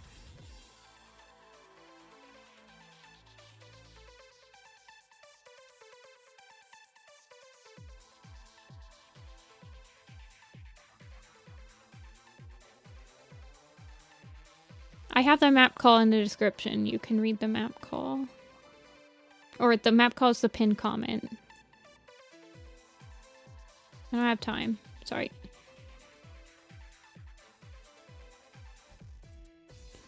Yeah. The other thing is that this...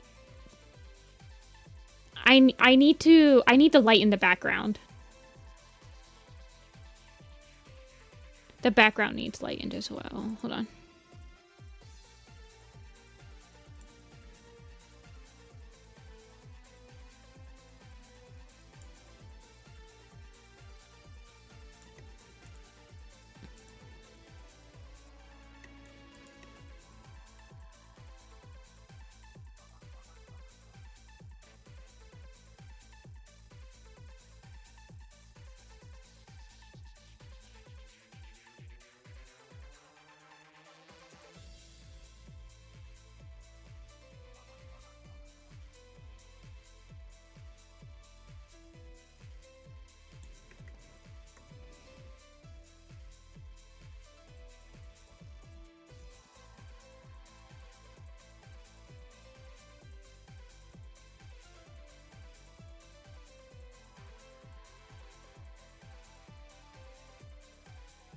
Give me a sec.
Yeah, that helps a little bit. Hey, I don't like that bristle. Looks like she's in shadow. I think what I need to do is this one. Bring it down. Instead of getting that,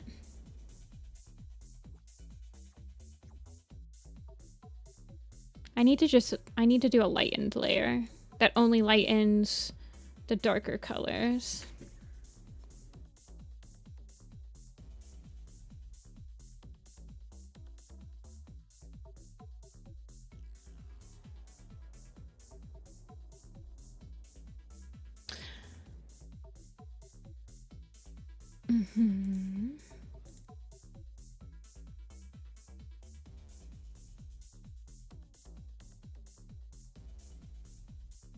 Can I do a shape?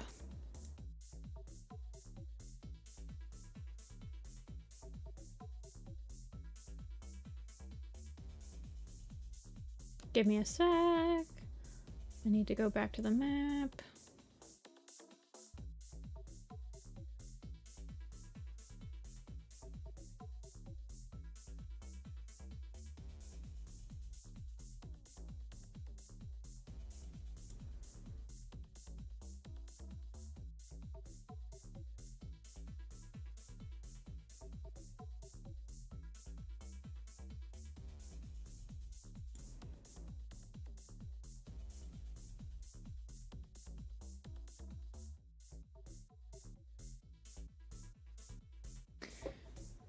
I see you fixed my wonky eyes. Did I? Were they wonky?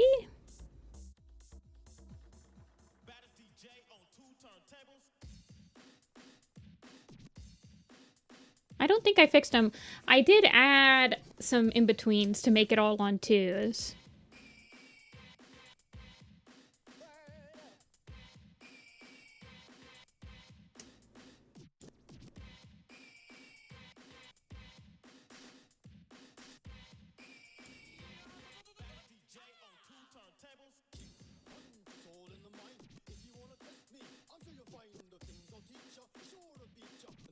You animated on twos? I'm so proud. I know. Only the run. These ones are on threes.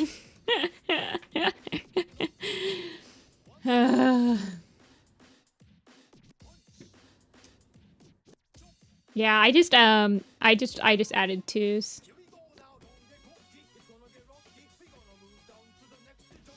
I feel like I want some sort of like fog effect around here. It's real hard to do a run on anything less than twos. Yeah. No, I usually go on threes and fours. Like this frame right here. Okay. Like usually I'm animating on threes. So let's see. 1, 2, 3. Oh, she was on twos. 1, 2. Wait, hold on. 1, 2. 1, 2. 1, 2, 3, 4, 5, 6.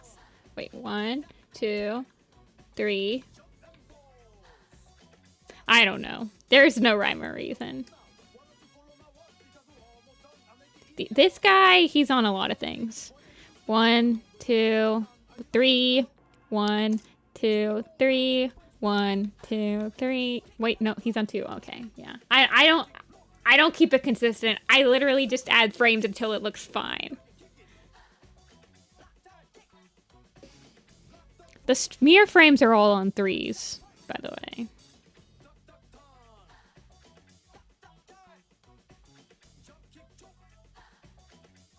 Yeah. Ignore that I haven't clipped the boat to under the water yet. I would love to add like a reflection on the water. But I'm not powerful for enough. But most of my roughs are on like 3s and 4s. Period. But the runs, I just... Oh, man. Well, the other thing is that I didn't have consistent frame rate on Root and Bristle. So like they were moving... They were like not doing frames at the same time.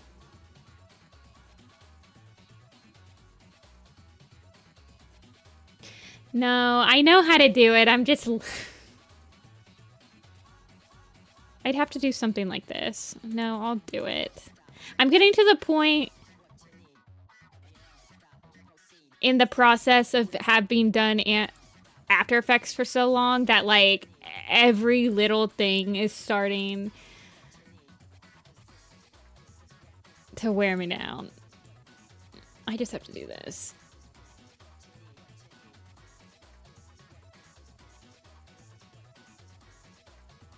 And then invert it.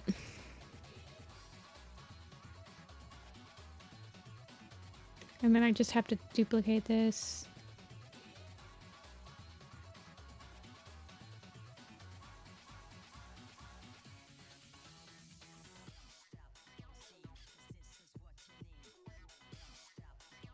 Get another...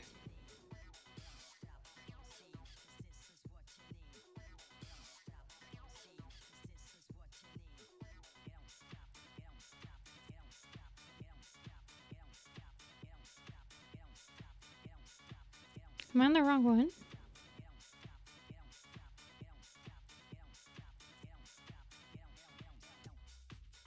Just delete this one right now.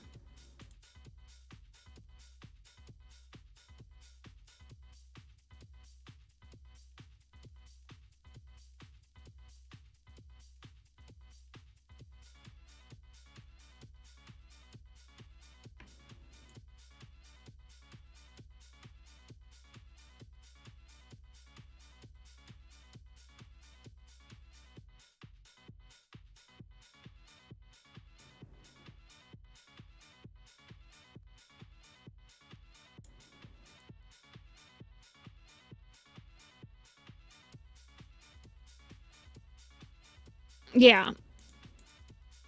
It's at 24 FPS. It's just that the frames just don't change at 24 FPS. There you go.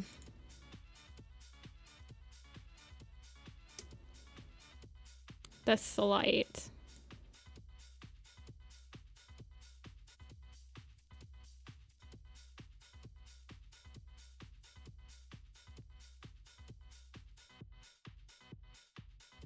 Reflection.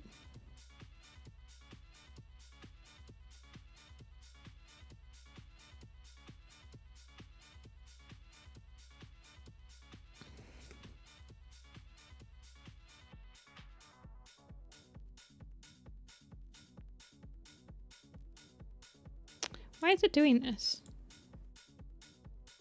Why is it only doing the mask? I don't freaking know, man. Oh well.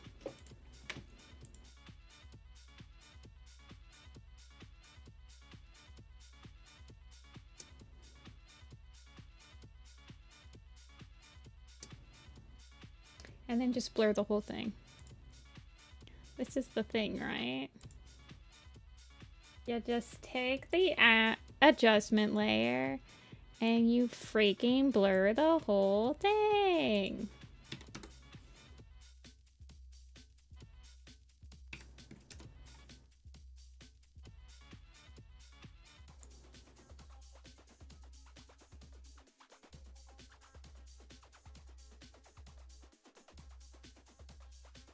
This is when After Effects starts really hating you. Is after you've blurred a whole comp like this, by the way.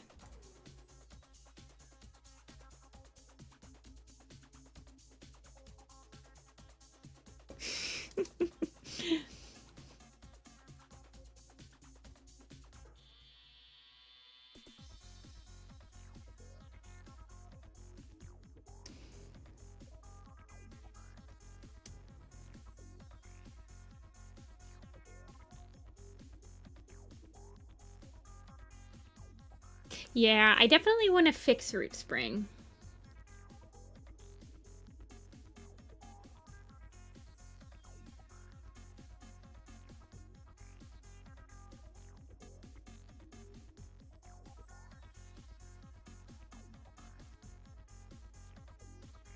I'm wondering...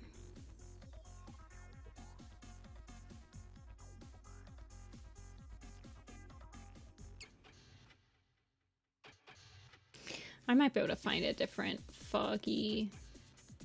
What was it? Map displacement or something? Displacement layer. Yeah. I remember this. This turbulent displace or whatever. Turbulence and displacement map. That's like everything. Everything in After Effects is just those two things. I haven't added them into the comp yet because I'm freaking lazy.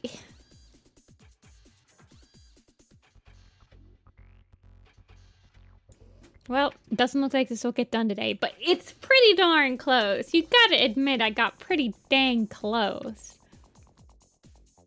I need to fix them, yeah. I love this first shot. This first shot looks beautiful.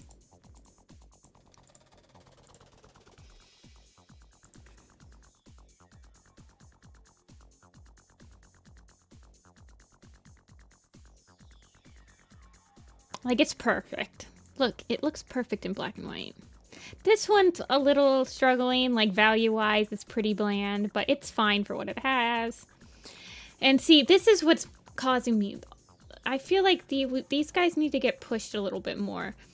This shot needs more... Like, there's lots of... The darkest value is in the background.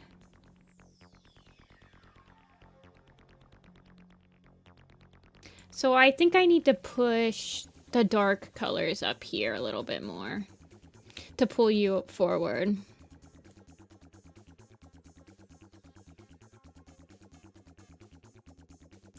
Also, adding like a little light behind them will probably help. I think if I like add that fog, a very noticeable fog, that'll help pull it out. But I also feel like I want to change I don't like this multiply purple on top of the yellow. That's not a good combination. You never want to use the multiply on the yellow that's like blue or something. It's super ugly.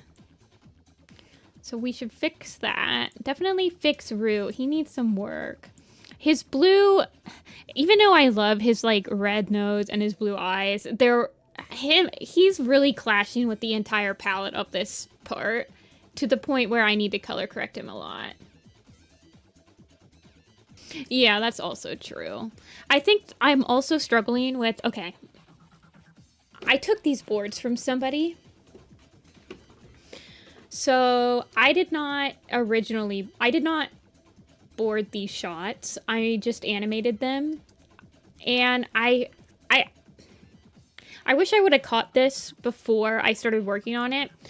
But the way that your eye is drawn through these shots is pretty bad because in this shot, you're looking over here, right? In this shot, you're looking over here. But then immediately during the cut, you're now looking over here to Fern, right? But then when this shot cuts, now you're going back to over here. Where I feel like it's not very clean. It's not clean. Your eye should be traveling a little bit better through these shots. But that's something that should have been caught. I should have caught it way before I started animating. So I'm just not going to worry about it. It's something that I've learned. I think that it's something that I've gotten better at throughout the years of like boarding my own stuff, period, is like learning to, yeah, it's just a map part. So like learning how to guide your eye across each shot. And I mean, that's just what happens.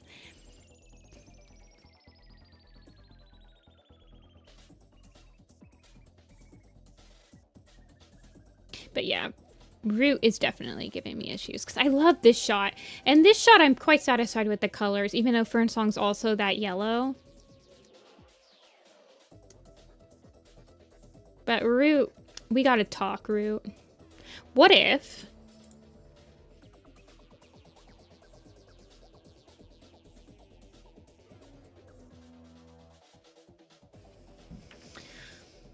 Stop being so yellow. Yellow, yellow. I think I've about hit my limit on After Effects dueling today, though. My shoulders are murdering me.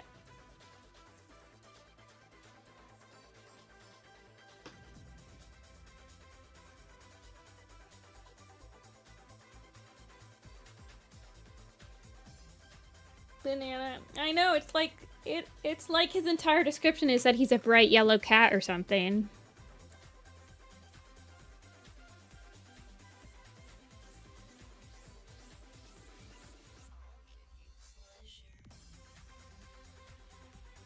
Add the background colors as an overlay.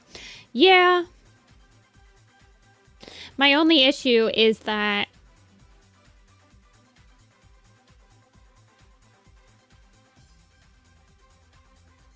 it's gonna be a huge pain. It's gonna be a pretty big pain in the butt to fix them.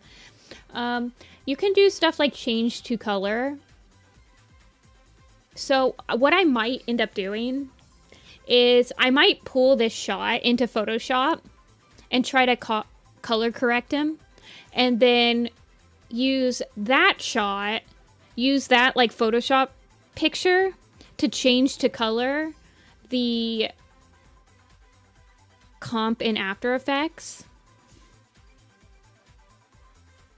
Because it's going to be way easier for me to just easily adjust the colors to what I want in Photoshop and then just use like a change this color to that color effect in After Effects instead of like trying to modify the colors in After Effects, if that makes sense. But I think I've been staring at this for too long as well. Sometimes you just need to step back.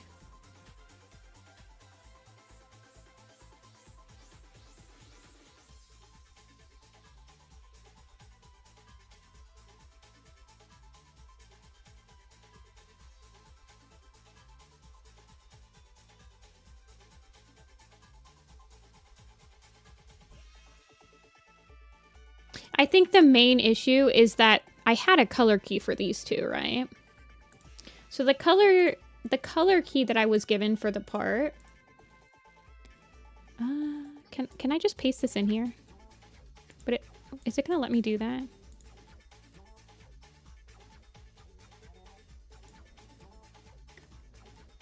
I don't know. I had a color key for them, so that's why these look good. Because the entire palette was created for these two characters. It wasn't created with Rootspring in mind, even though he technically shows up. The other thing is that, and I find this a lot in some of the projects where they only use my designs for a select few of the cats, that sometimes the host designs and my designs, they're not really color coordinated as much as like mine with mine. And I find that sometimes people aren't willing to change my design's colors to like better suit the palette of like the main designs, which I always do. I remember for ghosting, I did a group shot of like a gathering, and a lot of the designs were the original host designs, but then They just said for whichever ones I don't have for minor characters, just use the Warriors Project designs. And I ended up adjusting the colors of those designs to better fit with the palette of all of the like host designs. So I'll probably do that because I do think that this is the only part in the map that has this root spring. I think I'm the only part with root spring. So I don't really feel that bad like adjusting him because continuity wise he's only in these two, he's only in this shot in the entire project. So I don't know if any of that made sense. But it made sense to me. Anyway, I think I'm done for today. I've been live for about 4 hours. That's about how much I can do on After Effects without, like, really just getting some fatigue on me.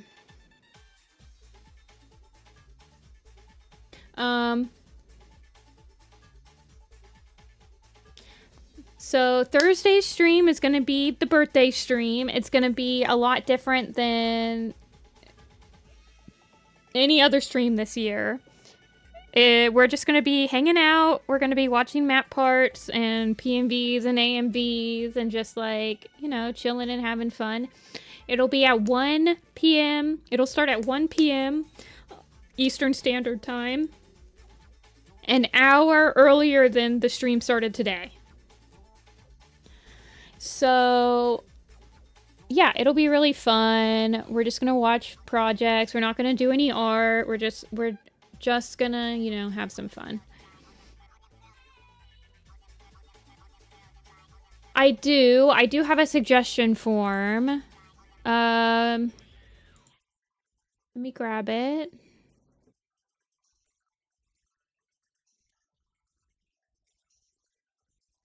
So you can use this form if you want to suggest maps to watch. I already have about 120 something in the party. We won't get through all of them. Last year we got through about I think like 30 or 40. 30 to 40 is what we got through. So but I welcome old maps, I welcome new maps, I welcome personal projects, I welcome little memes, little spoof videos. I do curate a little bit what we end up watching. We don't watch anything with excessive swearing. We don't watch anything with like kind of like spoof. A lot of spoof maps get kind of like suggestive. They're like jokey, but I don't really feel comfortable watching those on stream. And then we don't watch projects with like excessive gore. That's just a personal preference. It kind of makes me uncomfortable.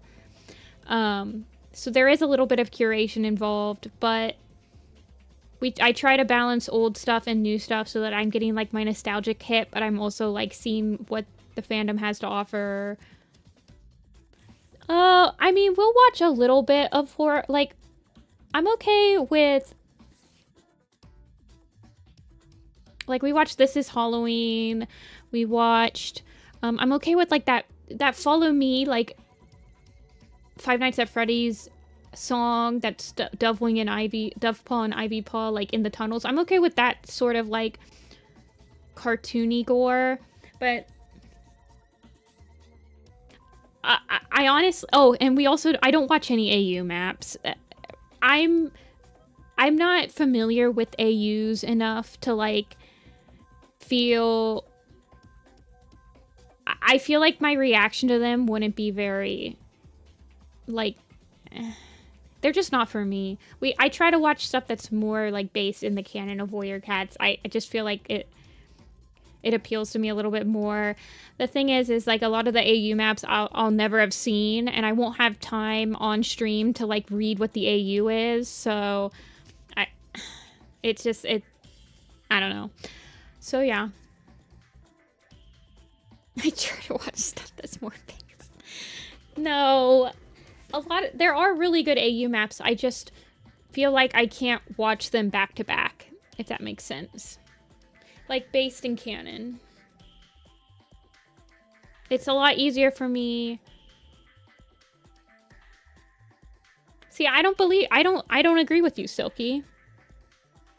I don't agree with you. So there's a lot of really awesome projects that have come out that are based in canon, and we're gonna watch them. And they're not.